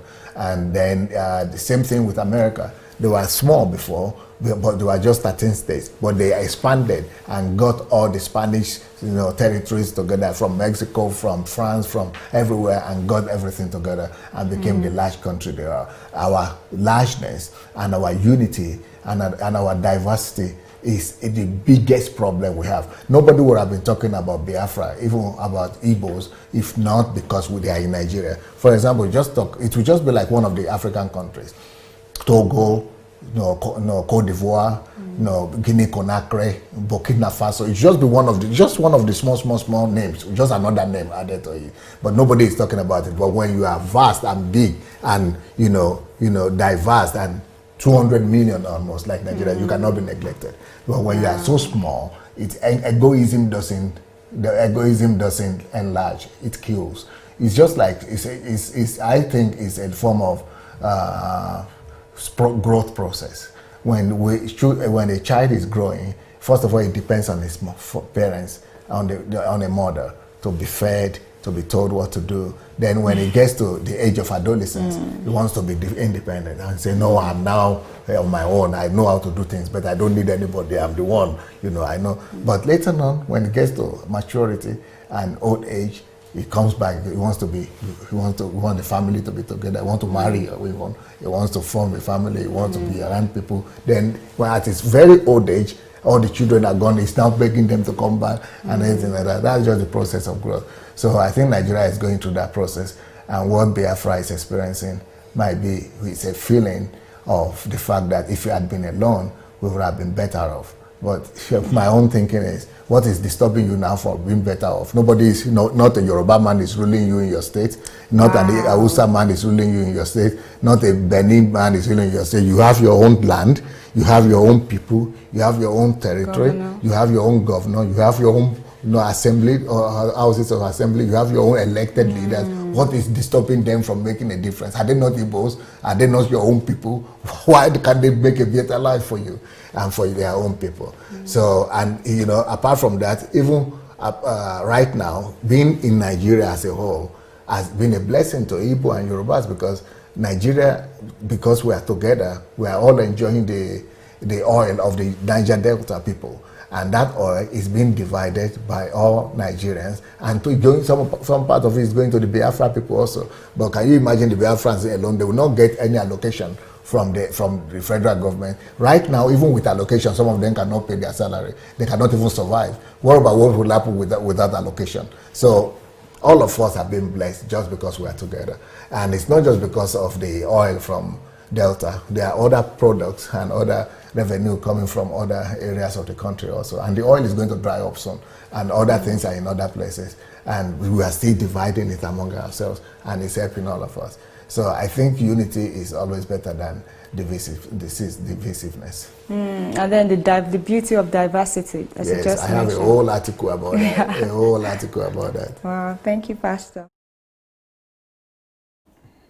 All right, so we have listened to that, and that is just how he thinks about the whole situation. Because you understand that patriots know that schism must be addressed, but must not be allowed to fester.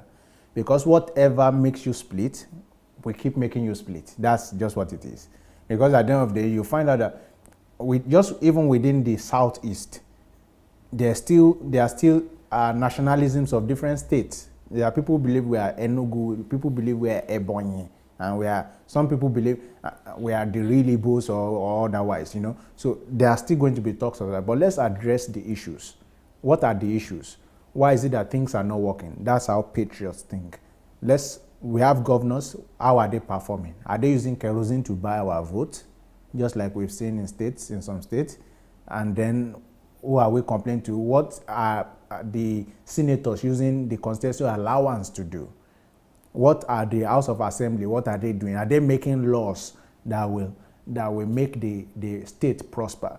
You know, we've seen a state, for instance, Ekiti State, for instance, just to give this example before I run to the next. There was a governor that was there, and everything about the state was just cutting pomo and everything, nothing really productive. And another guy came, and the story changed. That just shows you that administration of who is administering the state also matters. And if it is your people, our people that are still leading us, then we must ask questions in that light, that who are we allowing to lead us, even within the local context, to the state context, and then to the, before we now ask the national context. Of course, these issues are valid and they have to be raised, but we don't have to allow schism to fester, and that is how patriots think. And of course, you've heard from the words of the man. So let's go to the next one. There was something called Mavrodi.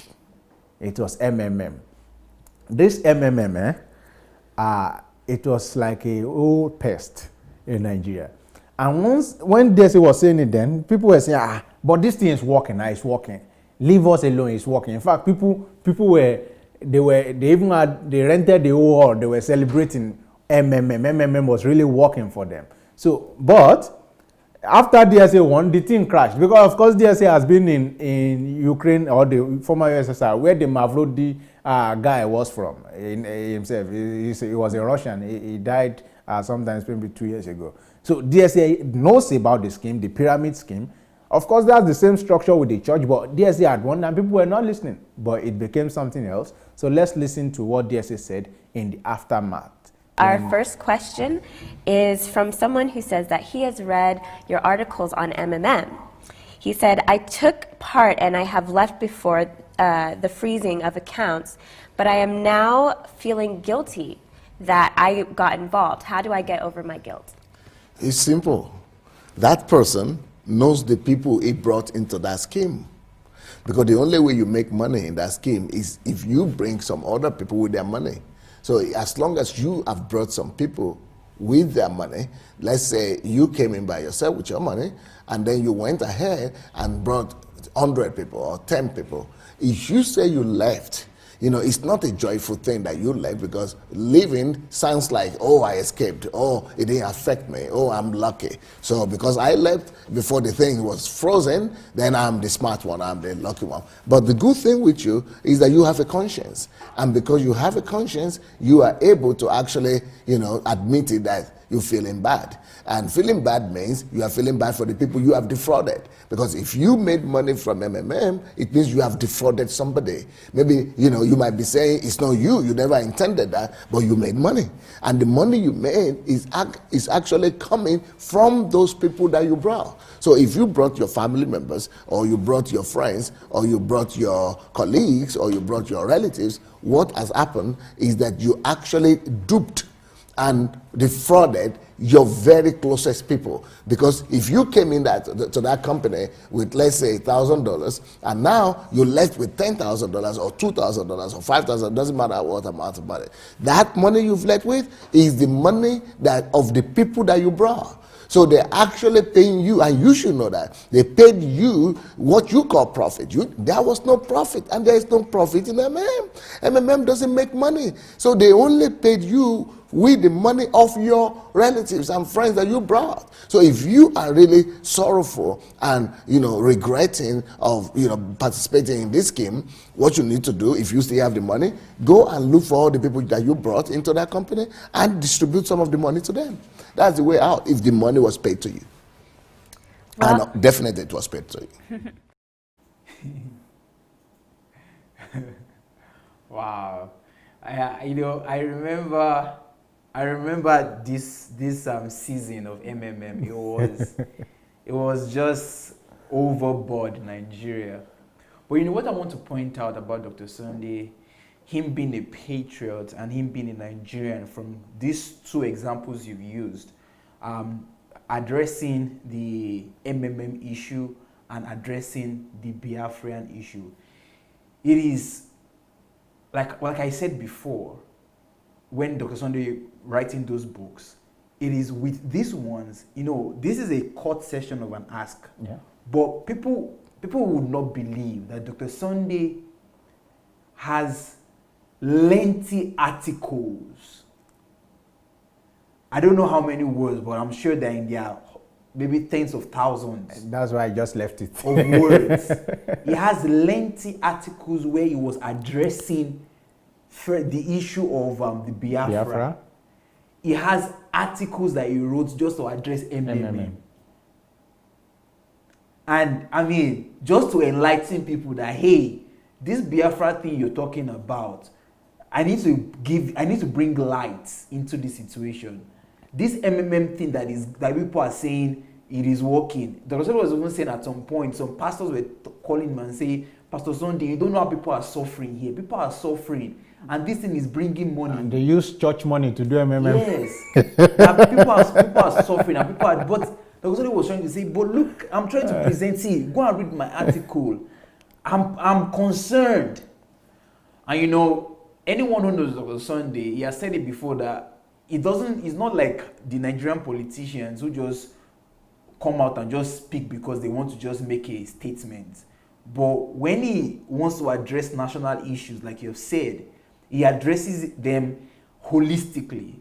So he wrote an article for the Biafra, and he also wrote an article for the MMM. And they are available, actually. Anyone who's interested in reading the Biafran article or the MMM article, you can find it on his blog. That is on sundayadelajablog.com.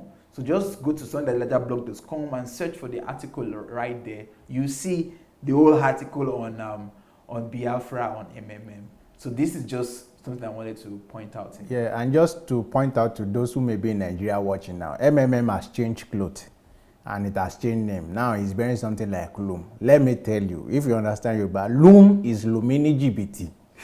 If you go and use your money to do Loom, it's still MMM. The result is always same for pyramid schemes. Please learn. And from DSA, I've learned that anything that does not have product and services as the backing for it, it's not worth investing money in. Of course, I had to learn the hard way, but of course I learned. And for me now, it's a principle I've held on to. So if there's no product and services, it's not worth investing in. So Loom, MMM, they are only an indicator to our greed as a people, trying to get something from nothing, you know. So please don't go and enter Lumini GBT. Loom is the same thing as MMM. Don't go into it.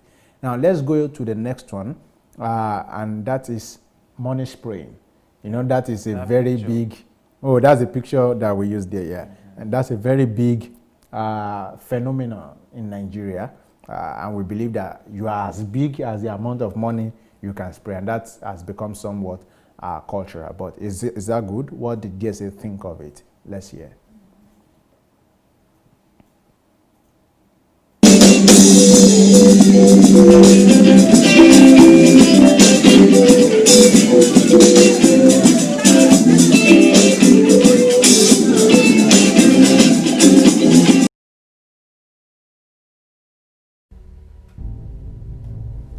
Hello everybody, my name is Sunday Adelaja. I'm a Nigerian living in Europe, and ever since I could remember myself, I have always seen this practice among my people.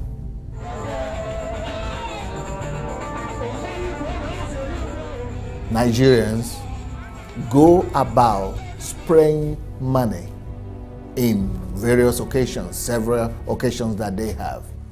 I have decided to start a campaign to stop the spray of money in Nigeria.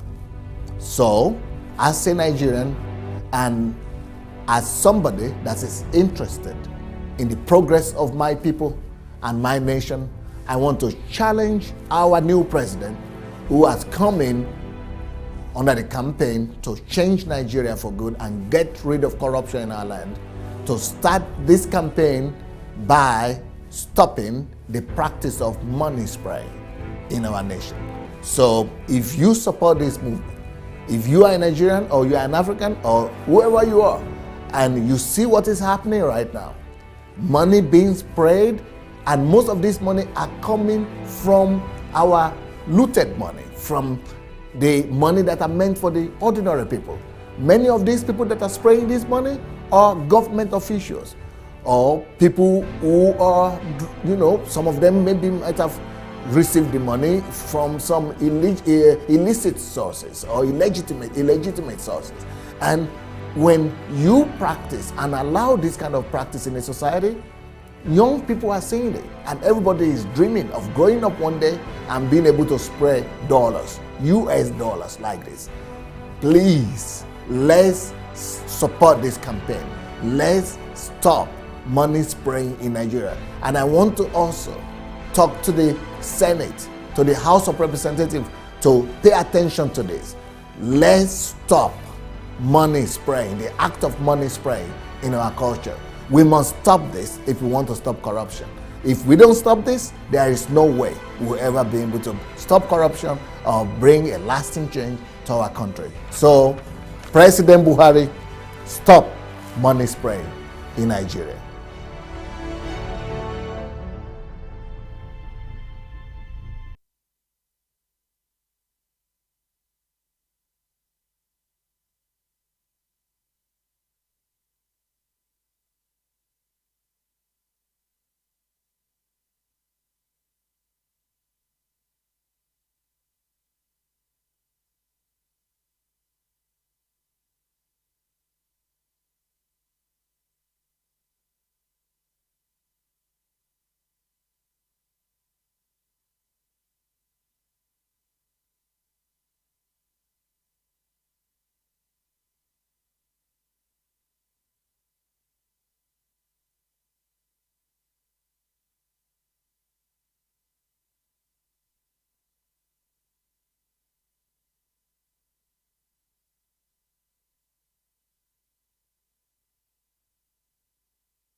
So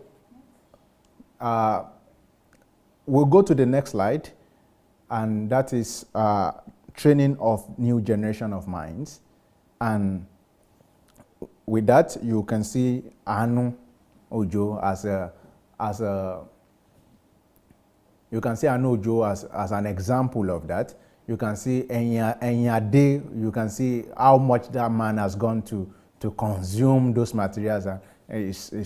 I mean, building his mind, changing his mind. You can see someone like Israel Good News Balogun every day. You see Chris Al. You see a lot of people. In fact, many people are coming to understand the mindset of what it means to build a new Nigeria. And so the most important thing is that DSA is training new generation, is training new minds. And I was saying before that even if he personally does not get to the point where he can achieve many of the things he dreams of achieving, there are a lot of people who are ready to take up the mantle, and that's the most beautiful thing, the ability to replicate oneself. And of course, that's what patriots do, because they know that their time is but ephemeral, their time is transient, their time is they are not going to live forever. And so the way to bridge that is to build themselves in so many other points. DSA is doing that. And so the slide you are seeing now is the slide of taking personal responsibility. So DSA takes personal responsibility, and then you can see that in the Nigerian transformation project. And of course, a lot has been said about it, but we'll just see a few videos, and maybe we'll not view them fully because we're trying to catch up with time, but at least we'll show you what we're talking about. And the beautiful thing is that all of these videos are in public domain on YouTube, so you can check them to watch the full versions of the ones that we abridged. I mean, the ones we cut short. So let's see the videos under this slide.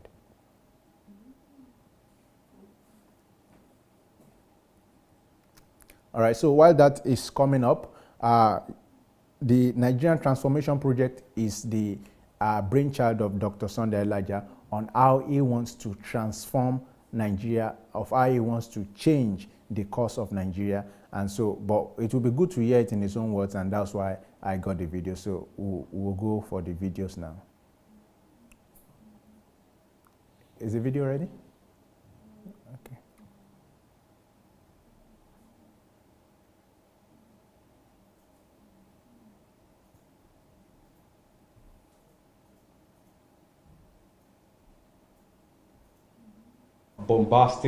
You're a bombastic reformer.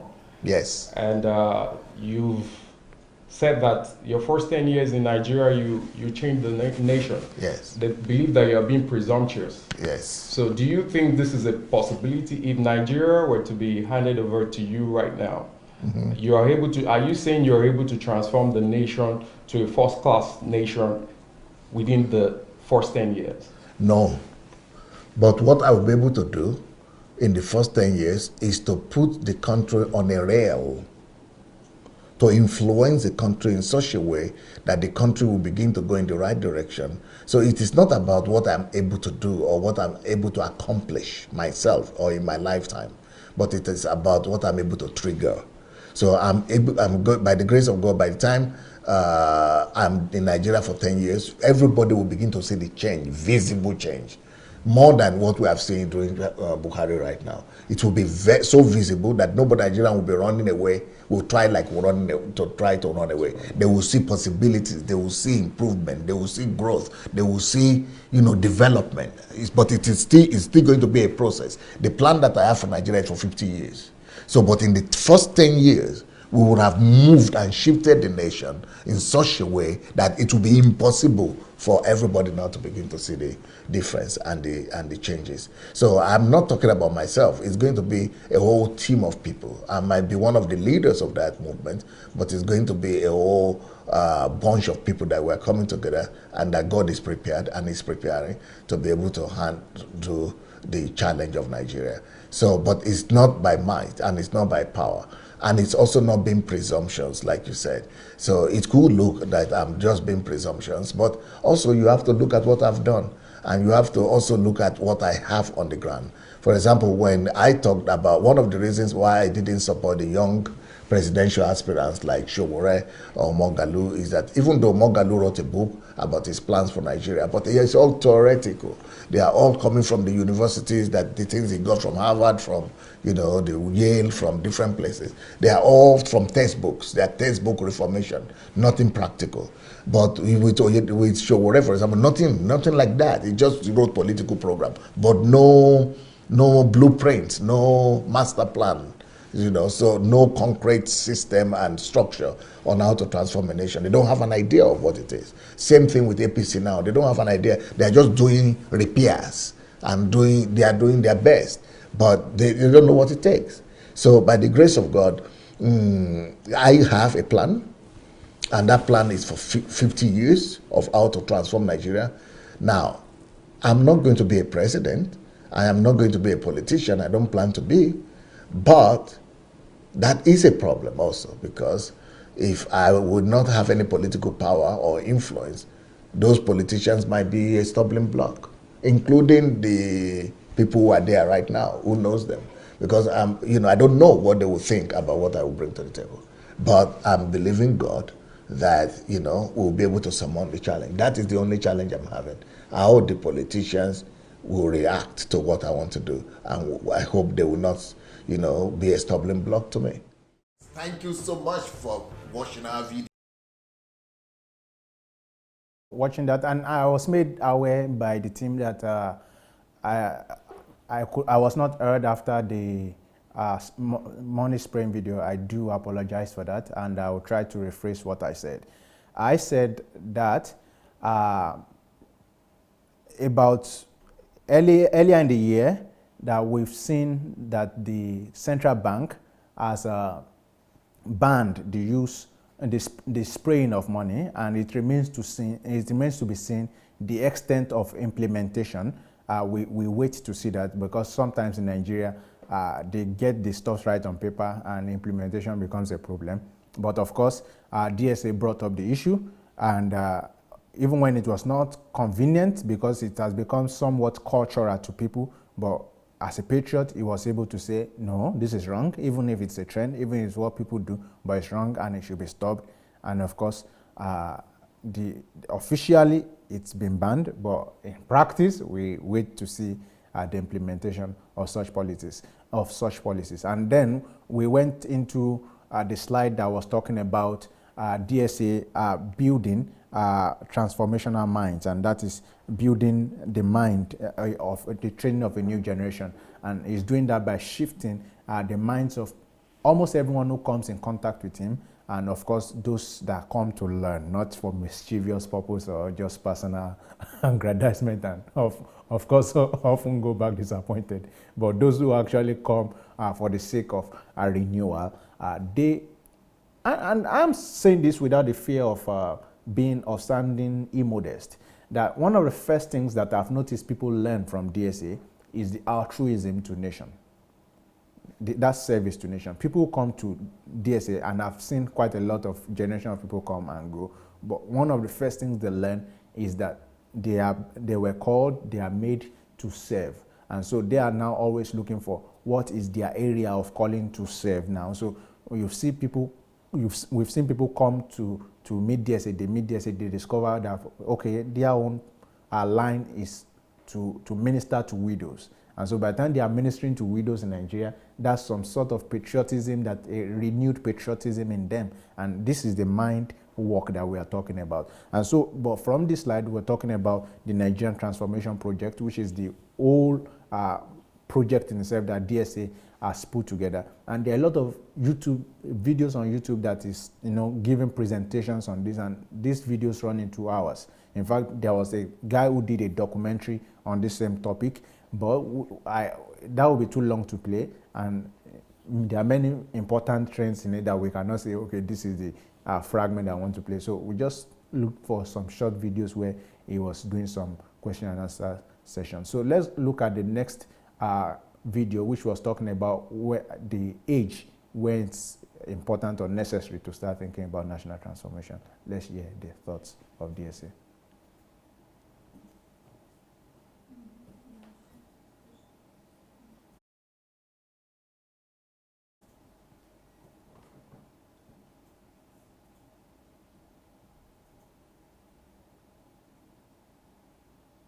All right, while we wait for the video, I would just like to quickly announce that after Victor's presentation, we would have the opportunity for callers to call in. So if you like to call in to contribute to today's discussion, you can. You just need to go to Facebook Messenger, search for Move Agents, and write to us that you like to contribute to today's discussion. And we would call you when that time comes. All right, so if the video is ready, then we can watch it right now. I'm already in my 30s. Is it too late for me to begin to study to transform my nation like John Wesley and John Calvin? This is totally new to me because I never knew it was possible, but through your articles, I now know I can lead a national transformation. What is your advice? Most people who ever transformed their countries didn't start before 30. Even Jesus started only at 30. Yeah. Okay. So you are in a good company. He's actually in a good age bracket. Yeah, bracket. See, and it.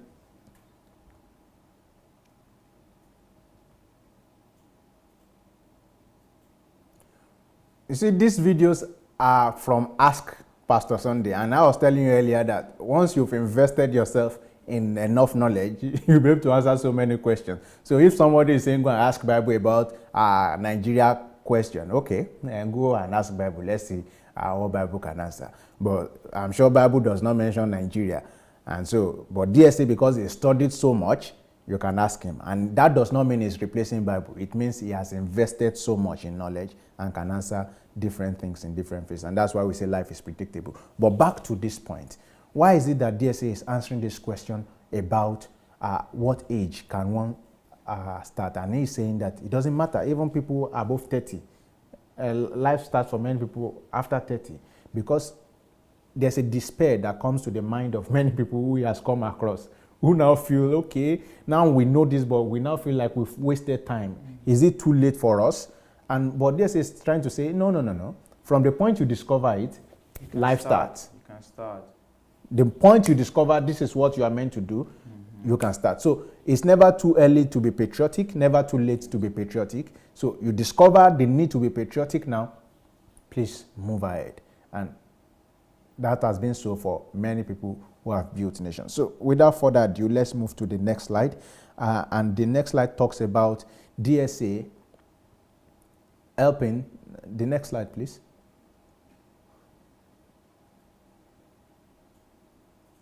So the next slide talks about national concepts and how DSA devotes its time to discovering and defining national concepts. Now, what does this mean? There are certain concepts within Nigeria that are not known. People don't know that these concepts are needed for a nation to be successful, for a nation not to fail. People don't know that there are certain things that are needed to define the identity of a nation or to make it great.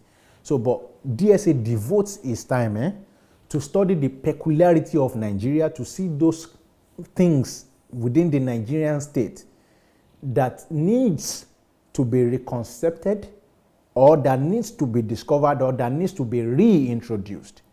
For instance, my experience with DSA, one of the most revolutionizing moments for me was after I read his book on Nigeria and the leadership question.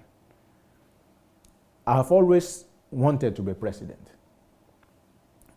I've learned, even before I met DSA, of what it means to be a positional leader and what it means to be to take responsibility.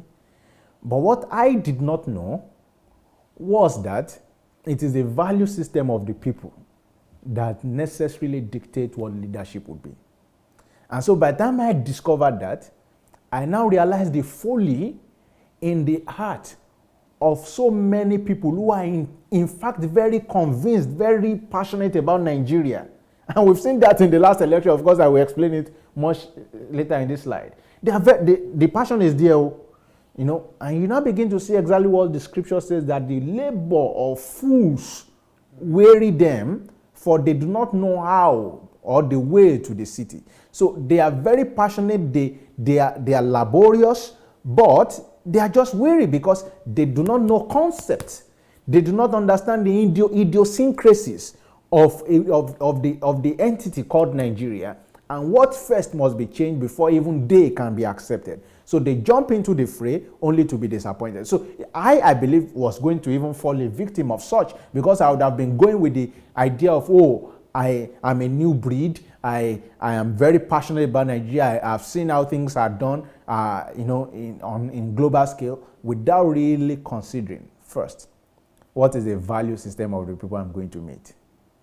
Without considering, two, what systems have been built by the people I'm going to meet?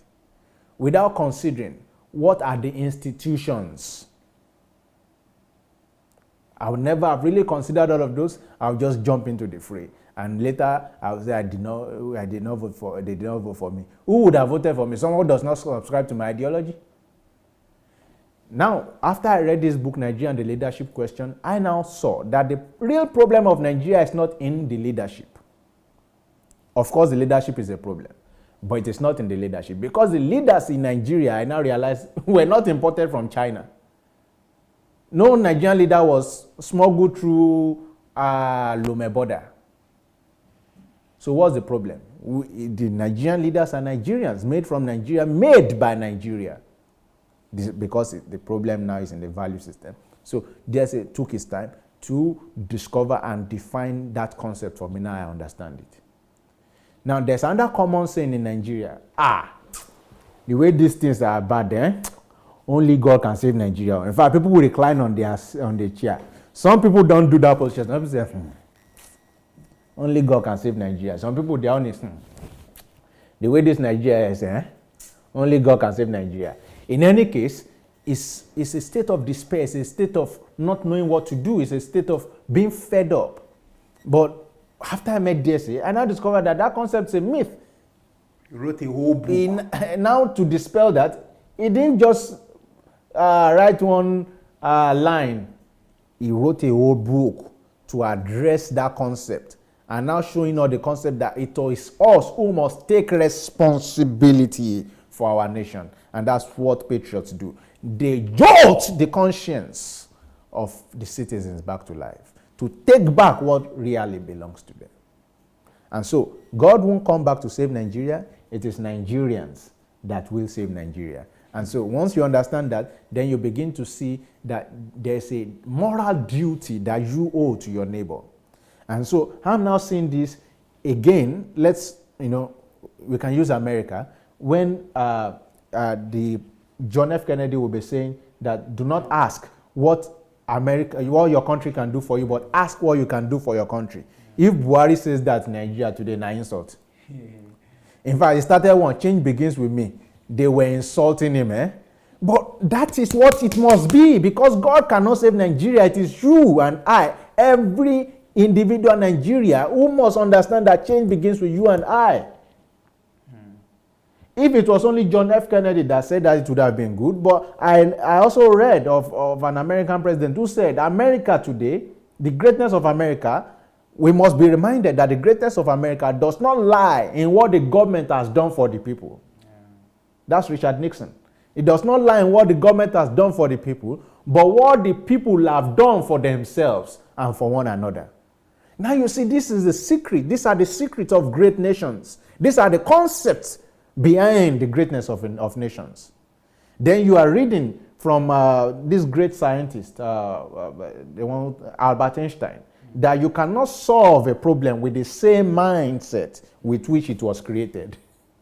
So we now understand the concept of rising above where we are or where we used to be for us to be able to tackle certain situations. So we cannot leave Nigeria and say it belongs, only God can save Nigeria. Since 1960, it has not achieved anything. And that's why it's still not achieving anything today. That concept of if you pay tight, things will not be tight for you. What has it done for Nigeria? Because it's the same mystical approach to nation building. When pastors are cursing people who they believe are the bane of the country, the same mystical approach. But now there's someone who is coming to redefine certain concepts that the ignorance of which have been killing us, have been denying us of certain rights and privileges. But now I know that if a man will stand up to take responsibility for just his neighborhood, that neighborhood will experience change. Now I know that the reason why every one of us is working hard is because we want to leave the world a better place for our children.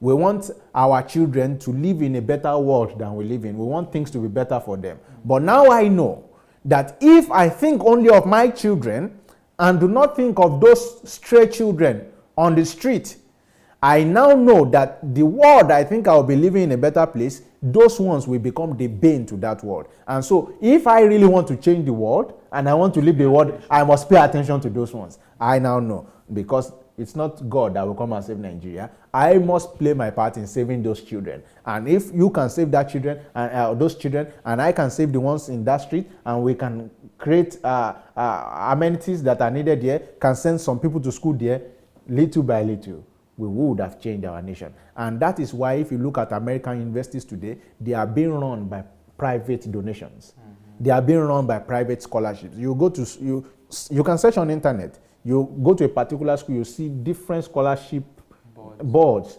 that private people have donated. You see that there are neighborhoods that are sponsoring particular schools from private money. But in Nigeria, you know what? I think only Aliko Dangote have heard that is paying a certain number of professors for public schools in Nigeria. So private investment are not going into public institutions, and we are saying only God can save Nigeria. When we can do that, and it doesn't matter how little, that 3,000 naira can pay for can send a child to school. I remember when we started Project 30 before 30, there's a girl who is not documented within the framework of our documents. You know what she needed?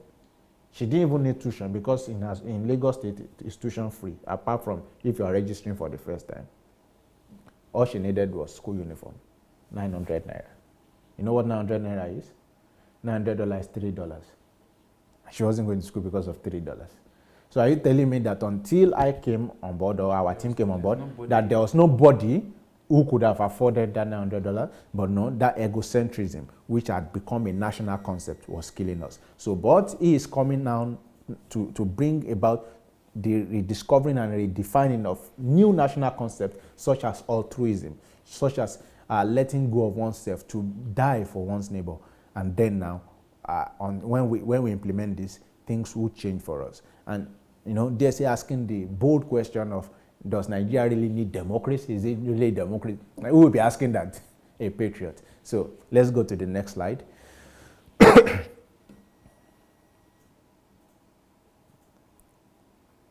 Yes, so DSA recognizes the beauty in our diversity.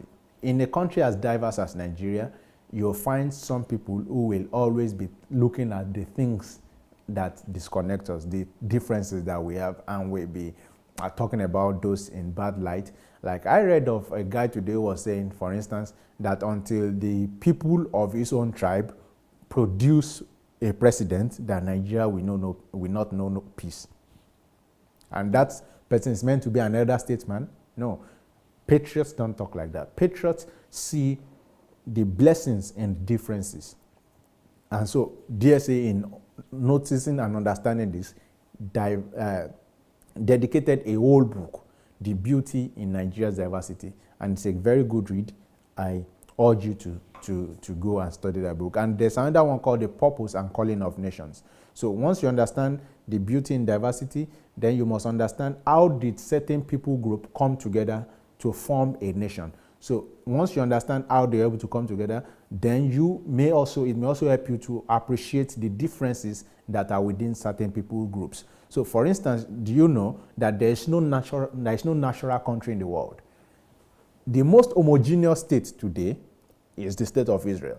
But what if I told you that the state of Israel as you know it today are mostly Europeans who were brought from different countries in Europe, from Slovenia, from Germany, who, in fact, that's why you see that even in the state of Israel today, they have a policy that says if you were known to be a Jew, if you have some form of Jewish, and you have to be white, of course. That one is not, the apartheid there is not it's so glaring for everyone to see. But of course, you can see that they know that if you are Jewish of any state, you may be American, you may be French, you may be Ukrainian, you may be Russian.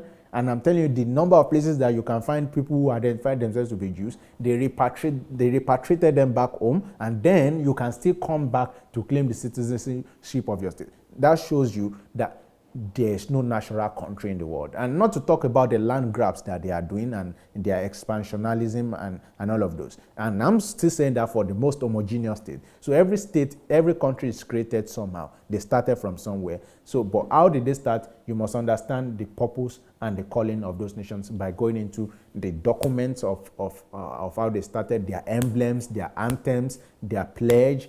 In all of this, it shows you how differences have been managed and how the nations were built. So it will help you understand the diversity. But DSA has, he's done not just a study, but he's been able to put that into thought and been able to pen something down. And that's what patriots do. They help to show and to help the citizens to recognize the beauty in the diversity of nations. So let's go to the next slide, please. Now, this is very interesting because this talks more of his Africanism. DSA understands history and then he projects the future. Now, the historical part is that DSA he studied history. Now, in this book, How Africans Brought Civilization to Europe, explains the history of what it means to be black, of what it means to be African, and the pride that embodies such history. If you've ever heard of the Moors, if you've ever heard of the black people who conquered Spain, if you've ever heard of a lot of Hannibal, a lot of black people who at one point or the other left their footprint on the earth, you need to read this book, and then you see that the civilization Europe pride itself in today, many of the cultures that they pride themselves in today were built by Africans. But that's in the past. Now in the future, or in the present, we see that Africa is not the story of the greatness that we agree predates our history. The richest men in the world used to be Africans. In fact, many years before George Washington, Columbus rather, discovered America, a black man had been there. Many years before, he had been there. So, but in the state that we are now, it doesn't really tell the story of the greatness that we once used to be. And how do we solve it going forward into the future? That's why DSA wrote this book, How Every African Nation Can Become the First World Nation. So it's not enough to tell history, but the question is, what history are we creating? What will the next generation learn about us? And so he's so concerned about that.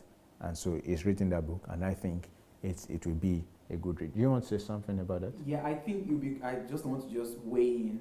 You're doing a great job, but I want to talk about this slide particularly. You know, you've said so much about Dr. Sunday being a patriotic Nigerian. Yeah.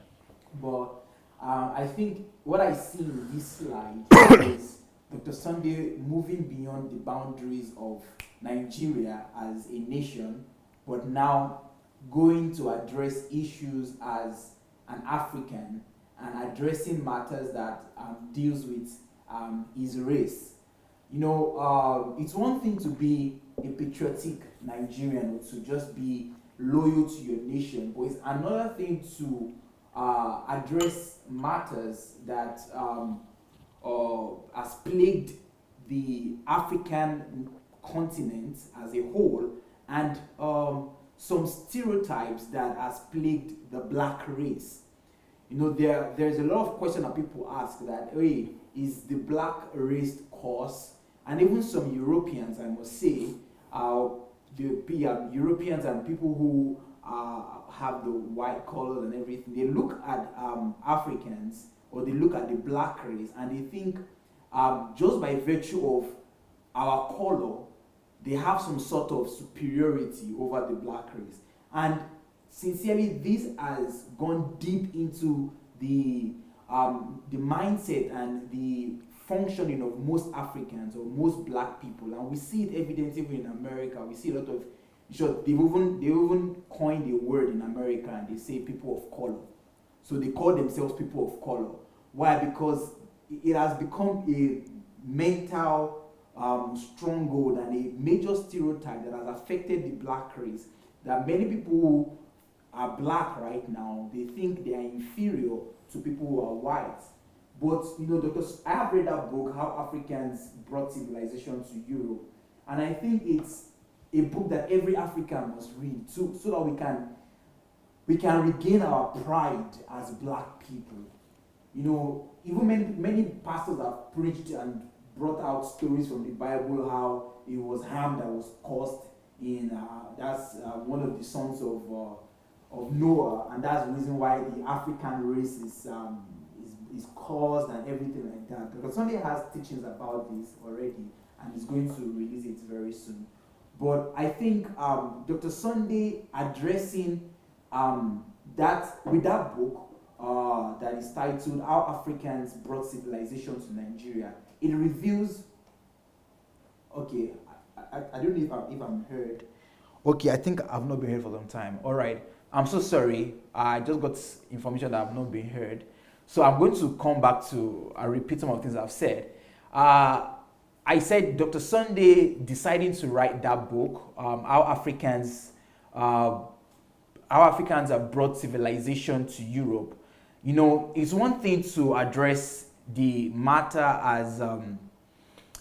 or to address yourself as a Nigerian. It's another thing to address a matter that has to do with the whole continent. And Dr. Sunday choosing to address the African and talking about Africans who have brought civilization to Europe, I think it's a great thing, because that would bring back the pride. That will bring back the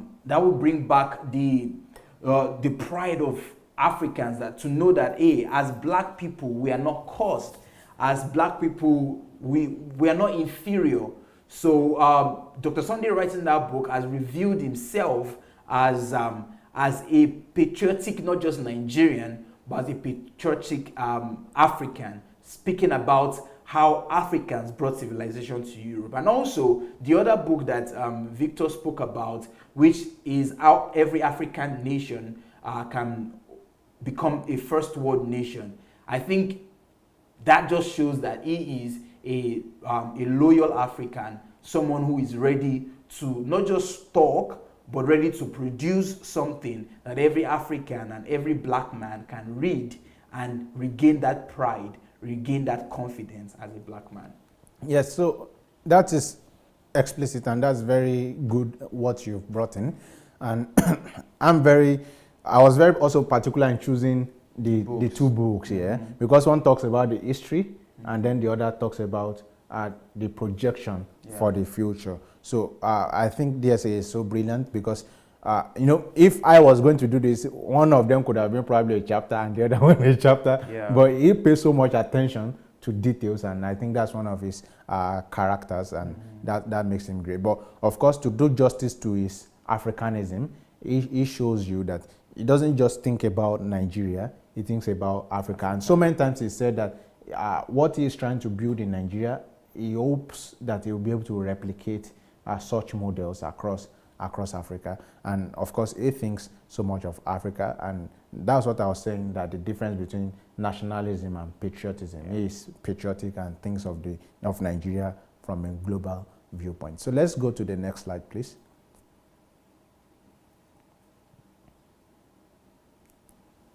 So the next slide talks about the mindset of a reformer. So are you intrigued by what we've said so far about DSA and how he thinks on the matter of patriotism? I want to challenge you, and this is why I put this particular series, this particular slide here, to go back and go to the HMT series on law and order. And then you go to the HMT series on nation building. So these two series, I believe, will set you on the right path to begin to build the right mindset of a national nation builder and a national reformer. And so these are the things, some of the things that DSA knows and sets him apart and makes him stand in the ranks of people who can be called patriots. So let's go to the next slide, please. So, yeah, Pastor, face your calling. How can DSA be going into politics? What concern? Why can't he just... And see, I think, because many of you know this, and this is very interesting, and it's just what life is, and I've also learned that. But you've seen a lot of people in the run-off to the election saying, DSA, just face this preaching. If it's only this preaching and not this, or just these pastors that you are talking about, you are good. But once you start coming into politics, DSA, you are missing it too. And why do they believe he's missing it? Simply because he's saying something that they do not agree with. And is it possible for me as a person to say something that you do not agree with, and I am still right, and possibly maybe you are right too? Does that mean that you have to box me within what you know? Does your right to form an opinion infringe, or must it impede mine to make an opinion? And those are the questions that I believe that DSA is not just asking, but that comes to every patriot, and DSA being one, must also is also asked the question of why is he so involved in politics? Why is he not just facing his calling as a pastor, just to be preaching gospel and possibly just the Elijah challenge? But I think DSA knows more. I know he knows more. I know he knows that politics determines everything. As far as you're on earth, politics determine everything. And that's why those who have power, those who have authority, they know what it means to have a say in the political sphere. And that does not mean you have to have position, but as a patriot, you want to do your best to make sure that the politics that is being played in your nation is the right one. You want to make sure that at least for every part-time, what the nation can afford is the best. So, but in DSA's words, let's listen to why is DSA so involved in politics. Let's have the video and we'll hear that. So why is DSA so involved in politics? But maybe before the video keeps playing, okay, the video is here. Why are you so politically involved? Like, Okay. you are not just a Nigerian, a proud Nigerian, but you are all into political thing, you're all into political question.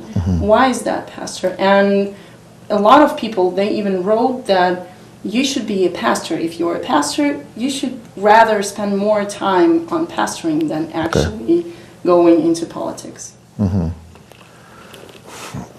If you want, you could call me a pastor. If you want, you could call me a politician. If you want, you could call me a businessman.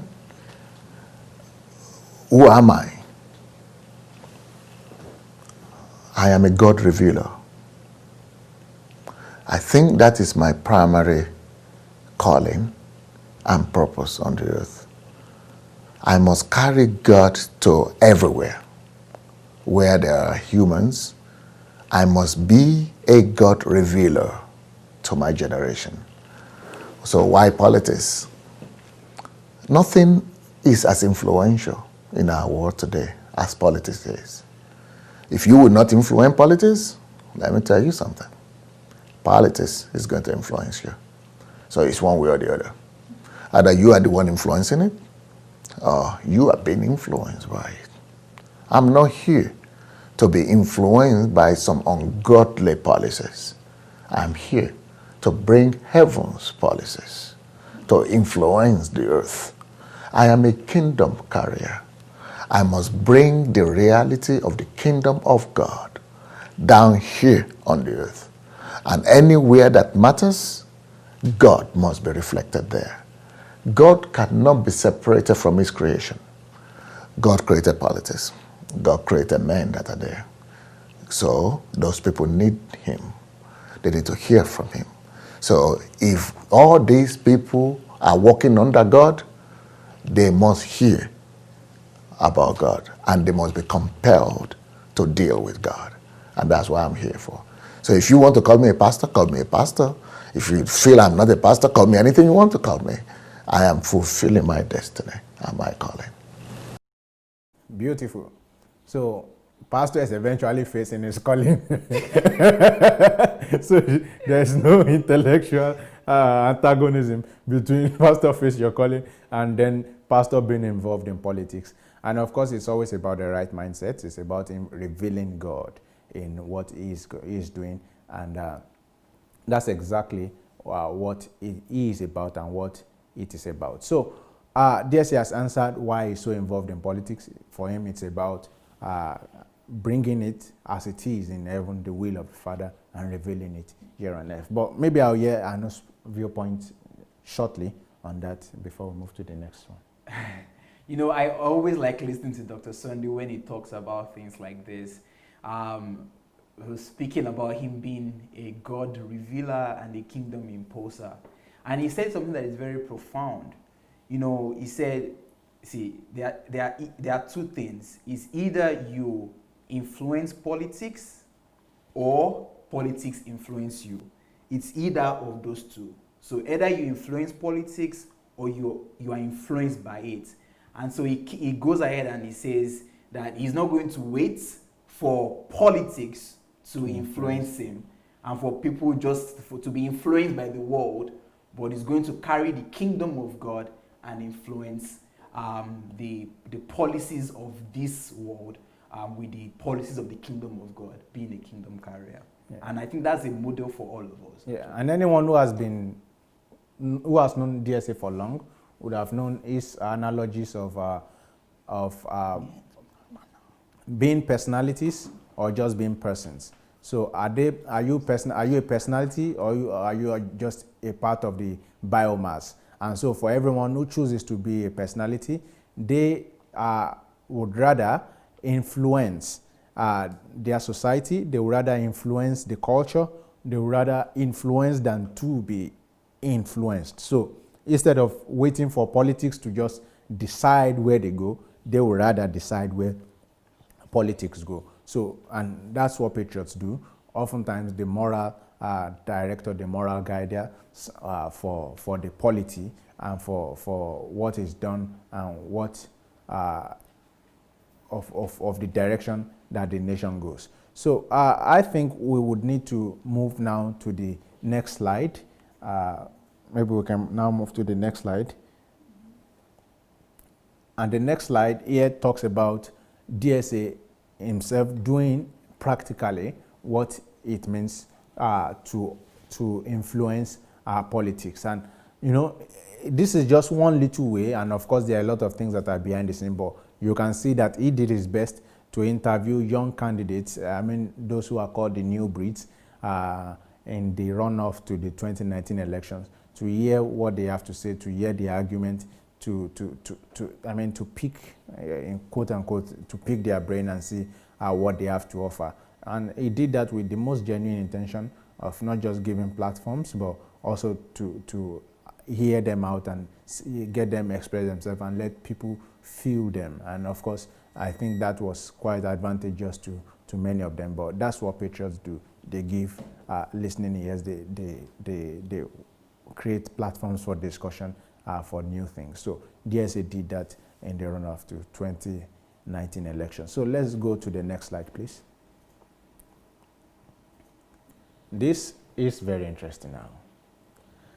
Now,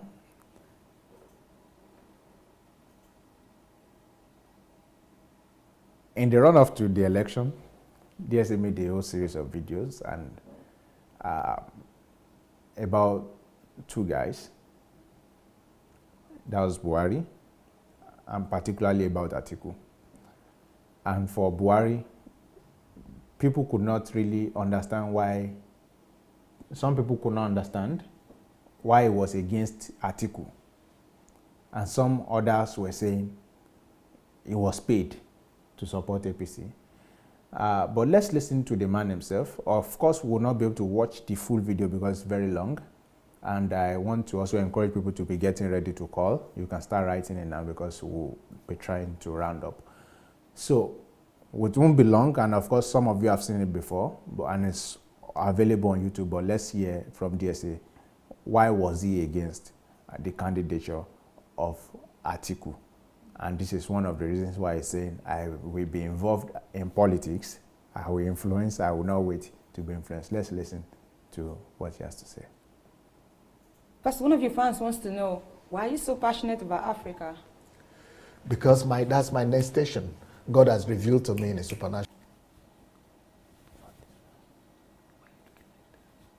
way that he wants me to. So I think we got the video wrong, so we'll try to fix that. So, but we will be seeing the video on why DSA was against Atiku, and he detailed his point. So we are going to see that. The team is working on that now. And after that, we'll also see his response to those who believed that he was paid to support ABC. Of course, I have my own answers to that, and I won't shy away from giving it at any point in time. So I think the video is ready now. We'll go for it. So why is it that I will not support Atiku?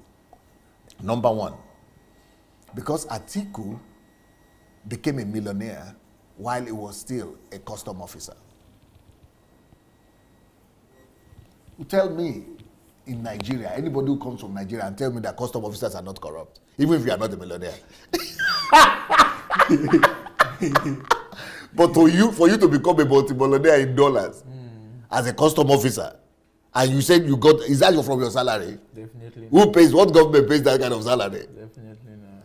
So I don't need to be told anything else. I think myself. So for me, I have my conclusion about Atiku. That is number one. Number two, if you are a sitting vice president and the international government are chasing you all over the world, America is chasing you, they want you to be repatriated, just like Alai Messiaga or whatever his name. Alai Messiaga or whatever. Yes. The Emperor Alai. He's the same kind of guy. So So that one, I'm not foolish enough for the whole world, America, to be saying you cannot come to the country. They even looked at his case in the Senate, in the Congress. And his business partner in America is a congressman. Was put in jail. He's still in jail till today. That's why he cannot go to America. The case is in Congress. Go to the United States Congress and type Atiku, Abubakar Atiku. You will see official up to today. His case is still there. So am I foolish to that extent to now be able to elect that one? So okay, that's number 2. Number 3, some people say Obasanjo is corrupt. Okay, if Obasanjo is corrupt, let's assume he's corrupt. But when they were together, Obasanjo and him. Even the corrupt Obasanjo was shocked at the level of corruption of Atiku. And he had to write a book. He had to. We wanted to actually impeach the guy when he was still there because it was an embarrassment. The way he was corrupt, his own was another level. Number 3, up to today, one of the reasons why we don't have electricity, because it was Obasanjo Atiku's government that spent 16 billion. Even though I don't blame them for that because electricity will cost more than 16 billion. But Atiku has a business that is connected to refrigerator. He's the one importing refrigerator. Generator to Nigeria. Yeah. And that business is what is not allowing Nigeria to have electricity today. And you want to put him as president? Me, I know crazy. Oh, I wanted to say you crazy.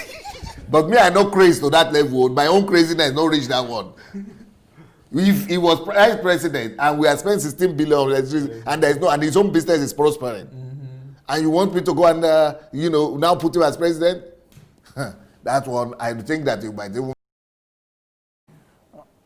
All right, so DSA gave close to 12 points, but of course, to watch the video, you can go to YouTube and check. You could just write even Dr. Sunday and write article, it will come out straight away. You are going to see it.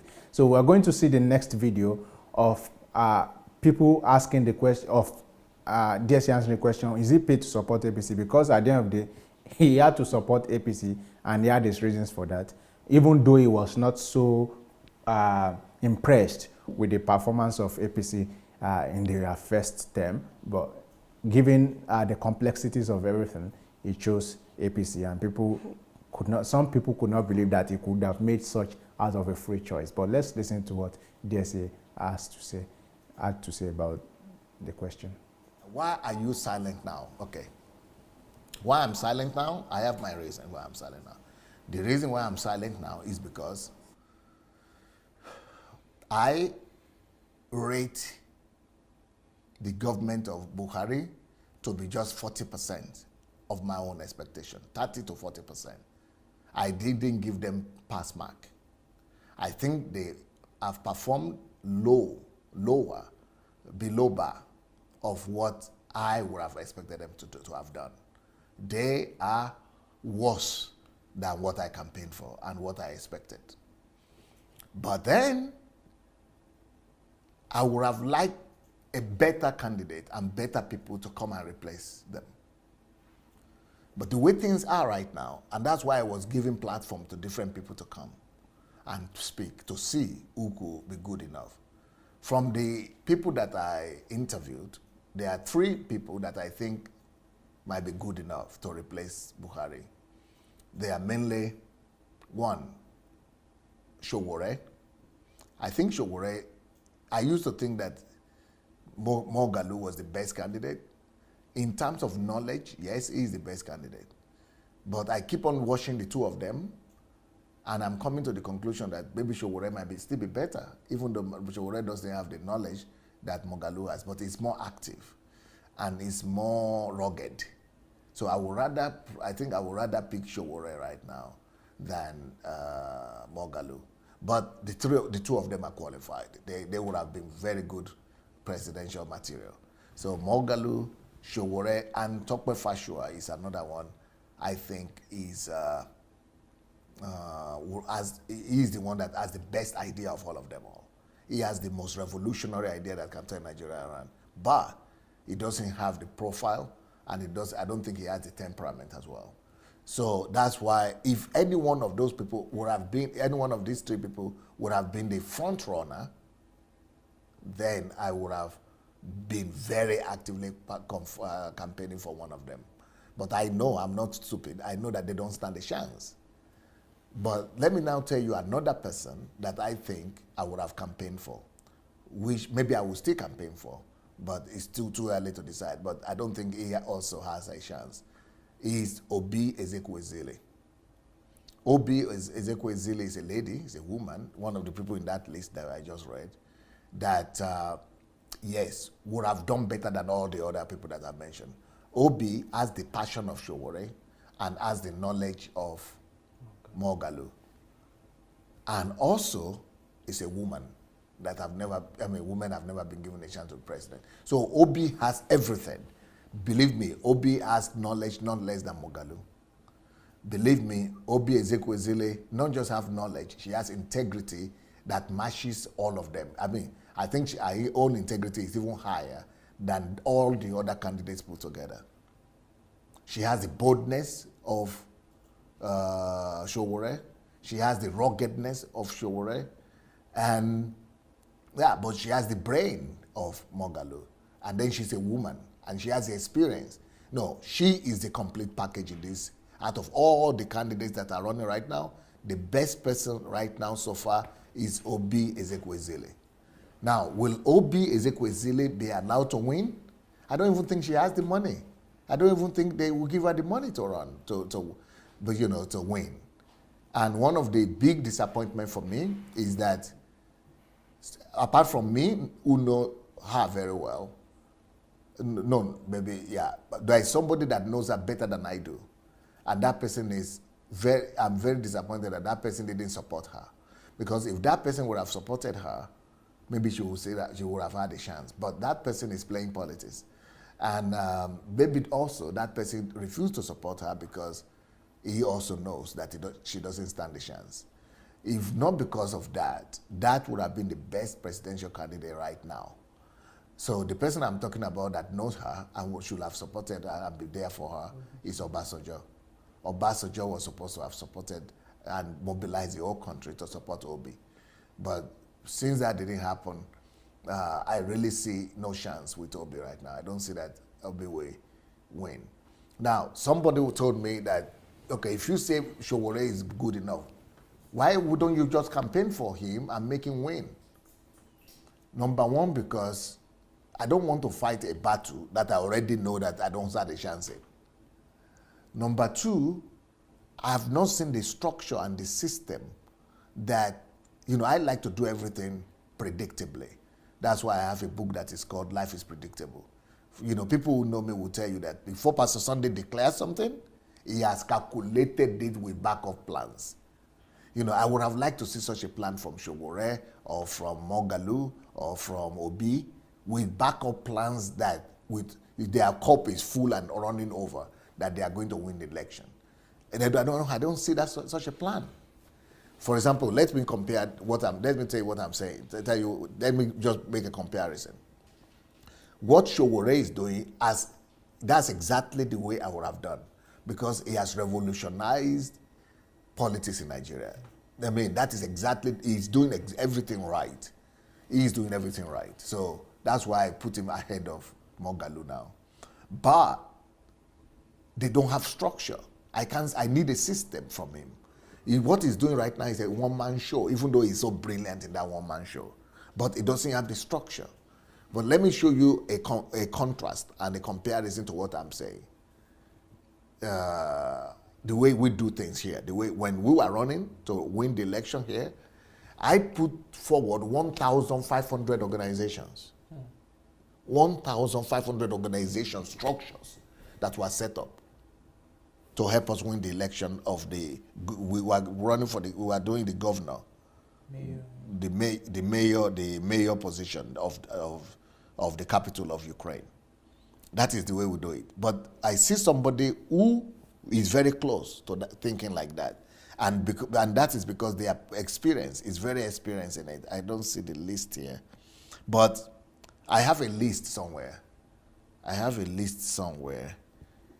Where I saw that Atiku has 300 and something, 350 or 365 different structures, organizations that are already set up all over the country.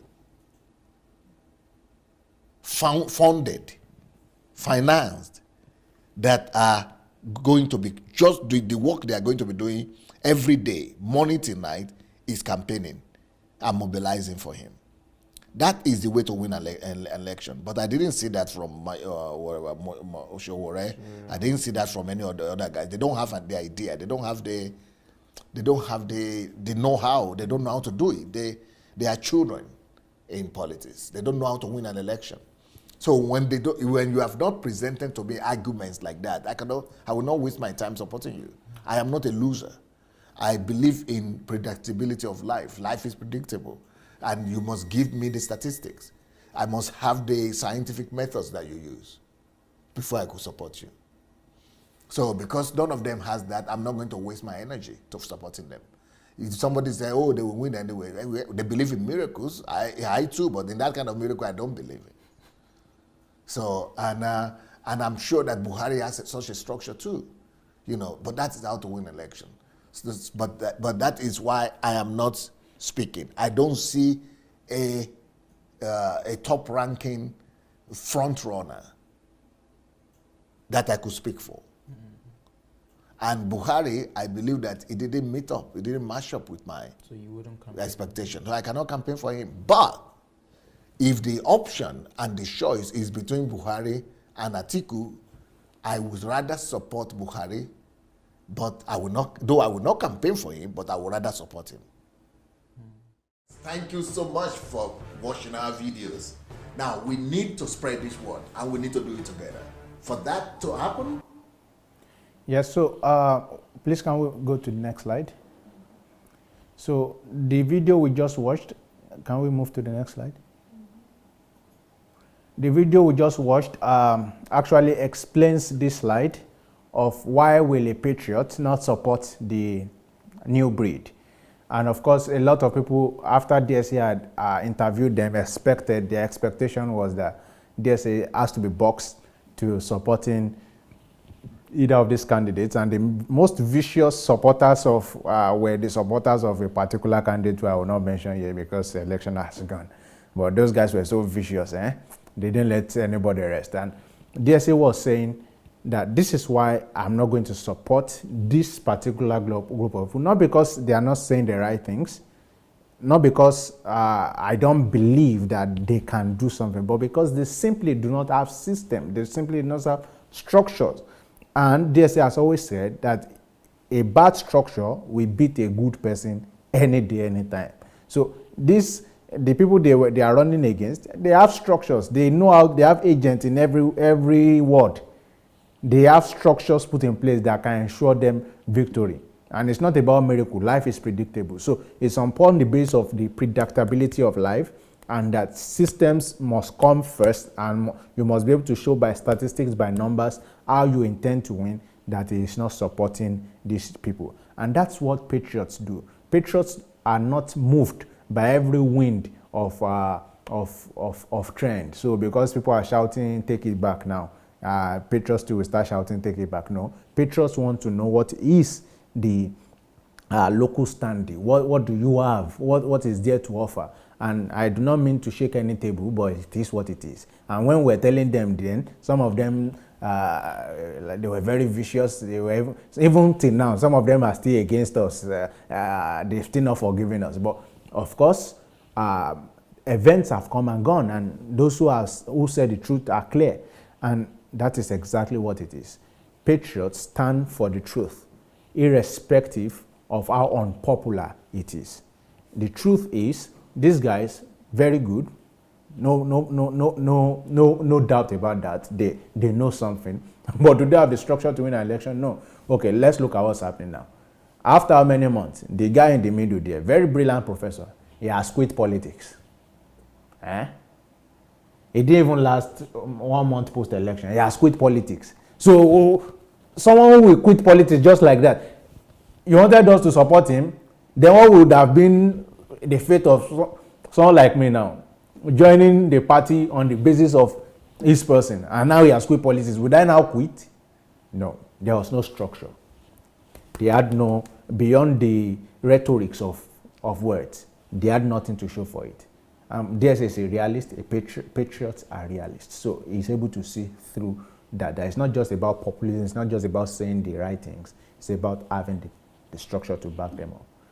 The other man who is always in New Nigeria, he believes that because he has 890-something thousand people following him on Twitter, that's going to translate to vote.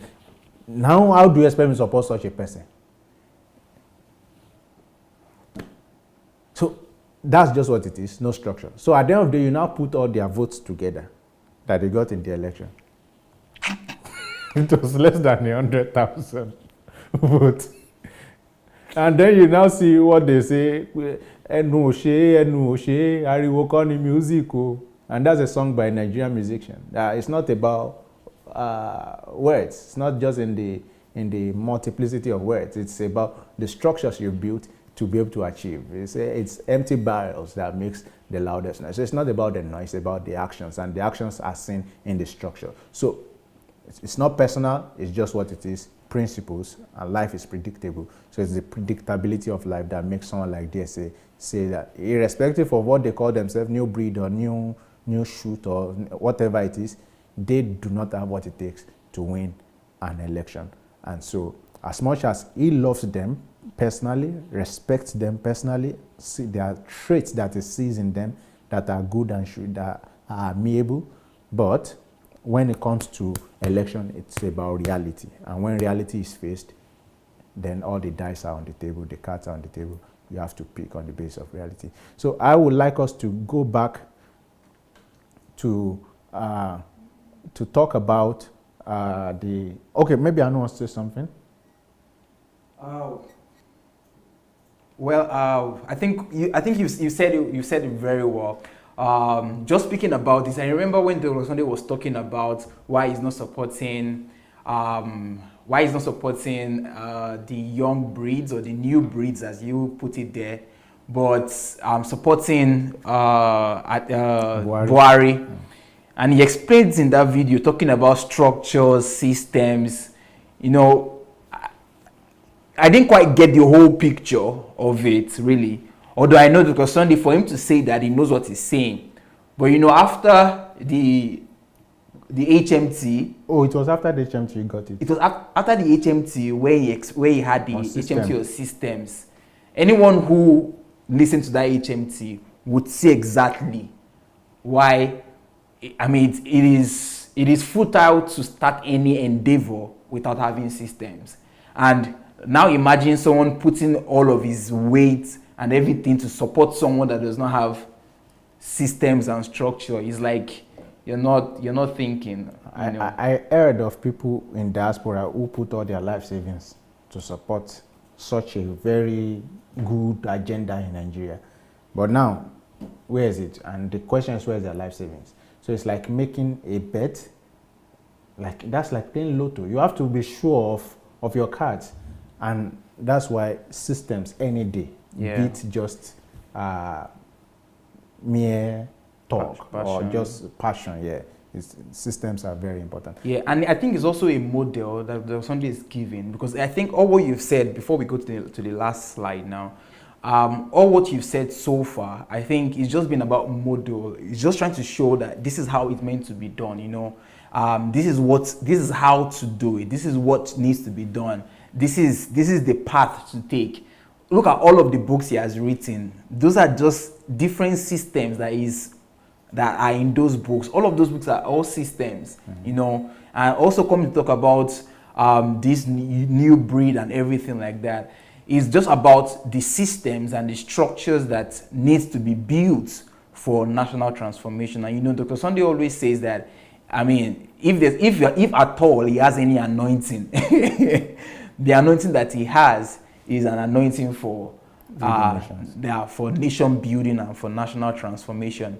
That one, God has given him the grace to do that. So Yeah, DSA'S, Patriots in Nigerian and African. And learning that from him, and all of these things I've learned to see the importance of structure in itself, was why I was asking the question in the lead up to the election that, apart from slogan, tell me the difference between these new parties and the old ones. And now we'll be talking in terms of value system. Do you know that as we are talking today, a chairman of one of these new party and the secretary are suspending and expelling themselves from the same party? The same thing the old ones were doing. So what's the difference?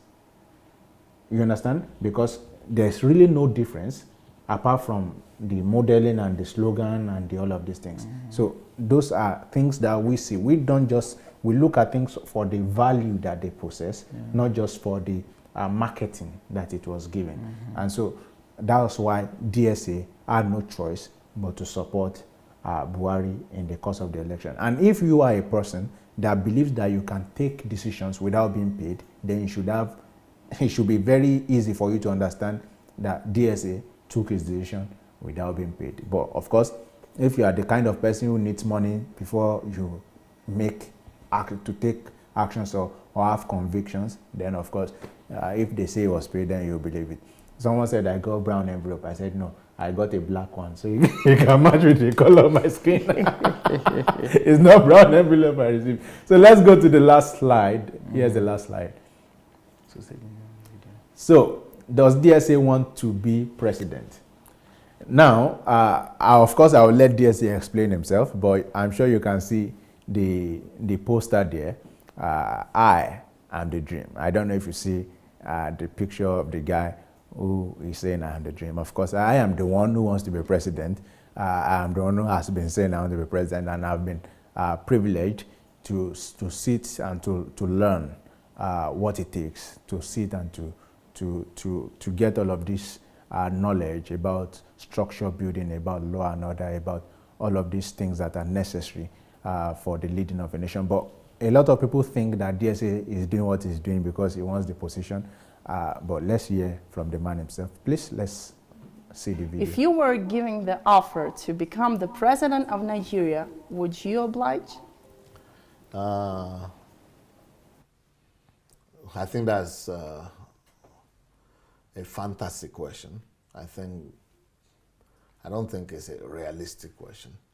Number two, even if it happens today that anybody proposes me to run for presidency of Nigeria, I am not going to oblige for the simple reason that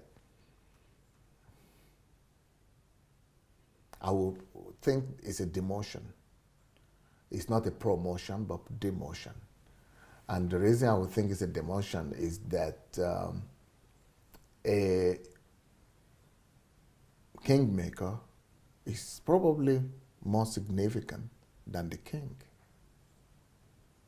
So I would rather be somebody that raises up kings, raises up presidents, prime ministers, ministers, develop them, tutor them, train them, and release them to their destinies, than somebody going there to vie for an elective position.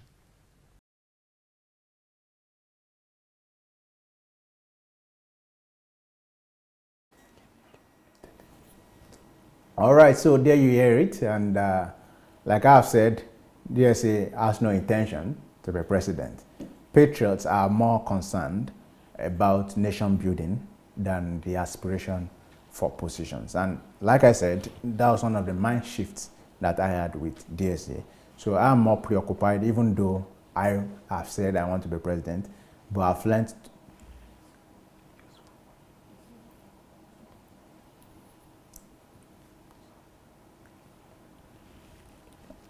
Hello, I want to believe, can I be heard?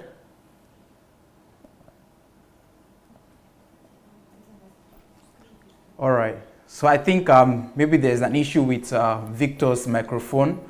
We'll quickly try to fix that right now. But before Victor continues his thoughts, I would like to give the announcement for our viewers who would like to call in right now. When Victor is done, I mean, you could go to Facebook Messenger, search for Move Agents, and write to us that you would like to call into the studio, and we'd like to hear from you. And also, I would like to say that we are having a birthday book promo. That's Dr. Sunday is offering his books this month of May at a discounted rate. So if you would like to partake in this book promo, you can write to DSA's office at dsasbooks@gmail.com. dsasbooks@gmail.com. All right. So I want to believe that everything is fine now. Vic? All right. So thank you. So as I was saying, DSA has no intention of being president. He just wants to build the nation. And so in building nation, he understands the process of building people and then building structures. So for DSA, it's the most important is to build Nigerians, and then to build a structure that will build a better Nigeria. But I am saying, I, Bamisaye Victor, am the dream. And I thank God, and I thank the universe and everything that makes it work for the opportunity to have been able to encounter Dr. Sunday Adelaja at a critical juncture in my life, where I can still be molded, I can still be shaped into form, and I can get better with quite a lot of things. And like I've said, one of the books that have really transformed me is the book Nigeria and the Leadership Question. And as an aspiring leader in Nigeria, I was able to see the things that I was thinking wrong, and the over-importance that I had placed on self, and where I needed to take a step back, and the things I had undervalued, and why I needed to bring those up. And it's been a very great journey, but it's all thanks to meeting this man who we call a patriot. That's Dr. Sunday Adelaja, and this is his 52nd birthday anniversary, and we cannot but wish him a very happy birthday in advance, and thank him for the good job he's doing. And we look forward to his arrival in Nigeria, so that the good work and the good plan that is put in place can begin to come to fruition. So DSA has a whole lot in plan. I have been opportune to see them, so I know exactly what I'm talking about. Of course, to so many people, it's easier to doubt, and it's not a sin being a Thomas. It's not a problem being a Thomas. At least you want to see when you touch, and the problem is if you now see and you still now don't believe. But it's okay now that you've not seen and you don't believe. Nobody will be holding that against you. So, but well, all said and done, the patriotism of a man is in how much he believes, fights, works, and dies for his nation. And that's exactly the character traits that we see in Dr. Sunday Adelaja. So I think at this point we would open the floor to begin to receive calls. Now I don't know if you have any callers. So we'll be taking calls, and then I would like to really hear what Anu thinks in generality. Well, what do I think? It's been a very interesting journey so far, I must say. It's been a very, very wonderful journey. People have been, we've had different speakers who have come right from the 1st of May right till this day, and we've discussed on several subjects. It's been dynamic in every way, but you've also done a very great job. I mean, I'm thinking who would have been the better person to talk about DSA as a patriot, as a Nigerian, and as an African, you being someone who is also interested in Nigeria and also in politics and everything. Yeah, it's been an engaging time, and it's been an enlightening time. You've spoken a lot about the subject, DSA being a patriot, being a Nigerian, and being an African. So I want to say thank you for honoring your invitation and for doing a good job preparing for this presentation.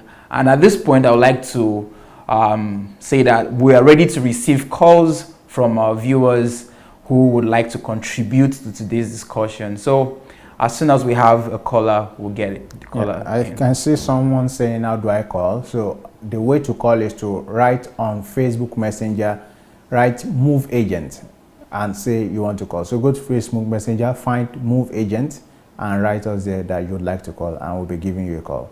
So all right, yes, and there is this latest book I want to announce. Everyone who is listening, you know, if you are a parent, you are so going to love this book. The title of the book is How to Build Friendly Relationship with Your Child. You know, how many people get to read books to prepare themselves for parenthood? Very few. Or how many books would you find that will prepare you on how to be not just a father or a mother, but how to be a parent and how to build friendly relationship with your child? So this book was just released, I think, 3 days ago, and right now it's on pre-order. So I would like every parent out there who is listening, and if you have a friend who is a parent who is trying to build a friendly relationship with their kids, this book is a go-to book. So please do well, get this book, pre-order it right now on Amazon. How to Build a Friendly Relationship with Your Child is the title of the book. So please do well to get it. All right, so I think we are preparing to have a caller already. Okay, so let's have the caller. Good evening, caller.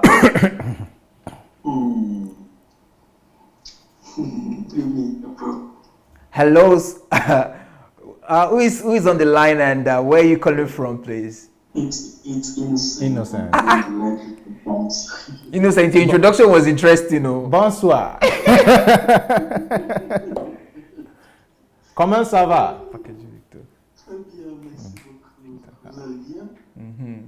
Très bien.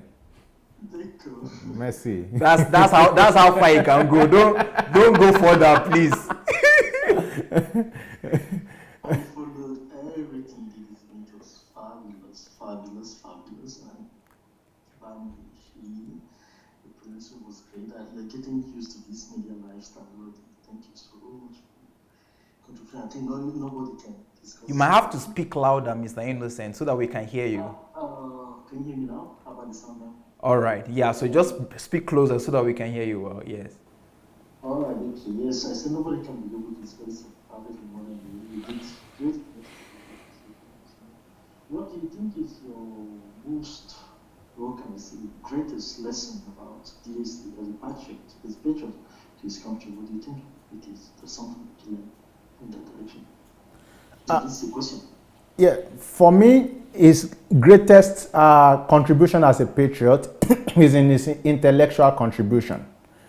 If you study nations and you see nations that actually value intellectualism, you will see that most of their founding fathers came on the basis of intellectualism in terms of drawing up and drawing the model in which and the direction in which they want the country to go. So if you look at America till today, you will always hear of people they call founding fathers, right? It's because they've been able to draw up intellectual conversations that have led and that has given direction, right, to where the nation is going. So for a nation such as Nigeria that was coming from the shadows of the English people, right, we've not necessarily had so much conversation revolved around our nationalism, around being a nation in terms of the Nigeria as a concept. We've seen more of people describing us in the skis, in the divided portions, right? But once you look at the works of DSA, it comes to talk of the Nigerian nation state and how it can be moved forward on an intellectual basis.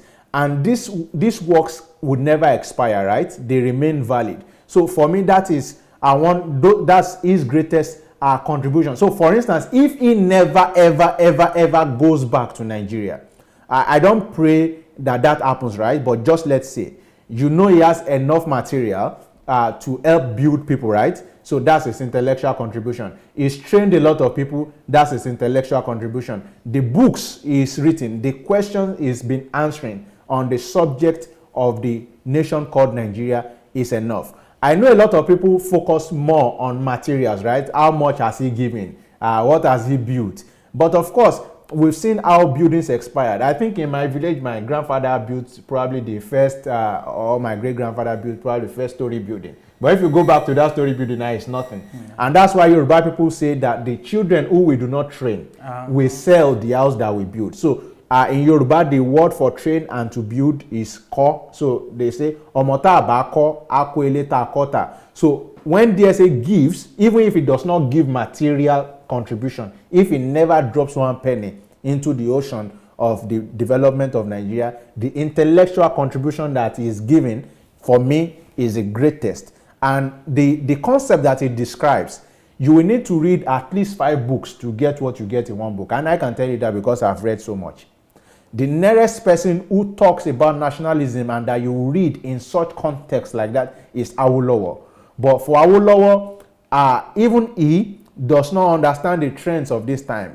There were things that he prophesied, of course, but he did not know it will go as worse. Awolowo was not expecting some MMM. You understand? But DSA, of course, now, for what we see now, he thinks more of 300 years to come. He thinks in that light of the future. So he tries to address things that are seemingly transgenerational. And I think, like, just to be more succinct with the answer, that is intellectual contribution for me is the greatest contribution he is giving as a patriot. Okay. That's great. That's wonderful. I wasn't expecting that anyway. But I'll just leave you with a few comments. Just a few comments about your performance this evening. I think it was great. You did your performance without any so much note. It seems so simple to you. So it shows how far you personally. Mr. Innocent, you are losing your voice, so. What is the problem with this technology? How about now still? Yeah, you could just speak a bit louder. Yeah. Like what happens is that when you speak, it's as though you speak and then your voice begins to wane and then it comes back. So maybe bringing it closer to your mouth and then increasing your might help. Okay, how about is it clear? Not quite. Okay, how about now? Okay, yes, now the miracle has happened. I tried to play a different shape, but I don't know. Yeah. Anyway, okay, that's it. Yeah, so I was trying to leave a compliment for your performance, and I was saying that you did effortlessly your presentation, everything without any paper and anything, and the topic just flow like that. So I think this is a sign that you know your topic very well, and that's very good. And thank you. So continue that way. I think that's all I have to say. Thank you.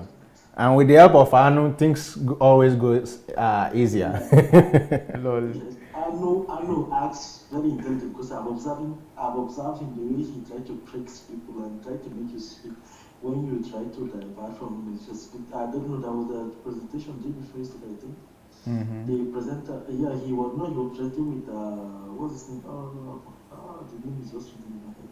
He tried to divert from the topic, but I know make sure that he maintained the conversation. That was a very smart, intelligent move. I was like, okay, he knows what he's doing. Thank you very much. Thank you for your kind words, sir. It was good hearing from you. Thank you.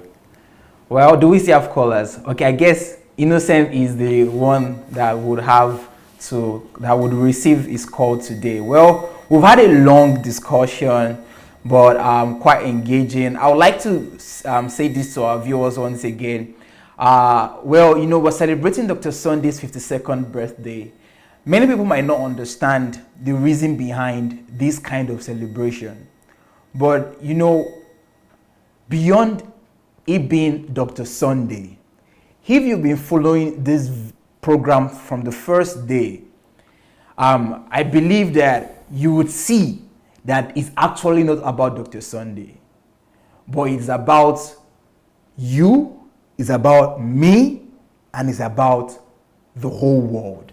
Because all of these things we've been talking about, DSA's chief values, DSA's best books, DSA's being a patriot, DSA a reformer, DSA a history maker. Yes, it might be having DSA in it, but if you're someone who can look beyond the surface and just calm down and look a little bit deeper to see what people are saying and people are producing, you'll be able to spot that DSA is not the center of all that has been happening thus far, but it is about the example is given. It's about the model is given to the world. It's about the values that is releasing and the principles. What are those things that we can learn? What are those things that we can adopt into our lives? What are those principles that we can begin to apply to reproduce in our own spheres of influence what Dr. Sunday has been able to do in his own? So I want to welcome you all once again to this amazing journey where we've been talking about the different sides, the different dimensions of Dr. Sunday, where we've been able to learn one or two things from Dr. Sunday's life that we can use in our lives. So tomorrow the journey continues. We would keep on speaking about these different aspects of Dr. Sunday's life. So tomorrow, join us again, please, at 7 p.m. Kiev time, 5 p.m. Nigerian time, 5 p.m. UK time, as we continue to discuss on the different sides, the different dimensions of Dr. Sunday Adelaja as we celebrate his 52nd birthday, a special celebration. All right, so there we have it. I don't know, Victor, any final word before we go, because you're here with me. Yeah, the final word, of course, like the final slide says, I am the dream. So the idea becomes that, like you are saying, that DSA is only a model of what is possible. Yes. So once I see what he's been able to achieve, I can replicate. I know I can replicate, and I can even do more because I've been aided with more. Yes. I believe what I know at my age, at his age, I believe he didn't know quite as I don't think he knows as much as that. So it means I've been aided with more, and to whom more is given, more is expected. So from the much I can see from him, I know that I'm equally tasked to do more. Yeah. So when we talk about DSA as a patriot, the question becomes, can you become a patriot? Yeah. Are you a patriot? Will you become a patriot? Have you decided to be a patriot? Yeah. Have you decided to be a Nigerian beyond just the nomenclature, beyond just carrying passport? What are your contributions to Nigeria? Are you just going to be a complainer? You know, it was from DSA we learned about the three sons of Adam, the Cain, Abel, and Seth. And he was teaching us then of how one is a victim, one is a villain, and one is the victor. And that means the victor is the one who provides the solution, while one keeps complaining, while one is the one who is perpetrating the evil. So you have to be able to choose today to say, I want to be a solution. And for me, and in all of my time I spent with DSA, that was the first thing I took. That's the thing I'm still taking. And in my own right, I know that I'm a patriot because I've transcended just the positional or the staying in the place of asking what can Nigeria give to me, but looking at what I can give to Nigeria, and of course how I can change our lives of people who may never be able to give anything back to me. So that I've received and that I've given. So I am saying I am the dream. Are you the dream? That's it, right? Okay, so thank you guys. See you tomorrow. Have a wonderful night rest. Bye from us.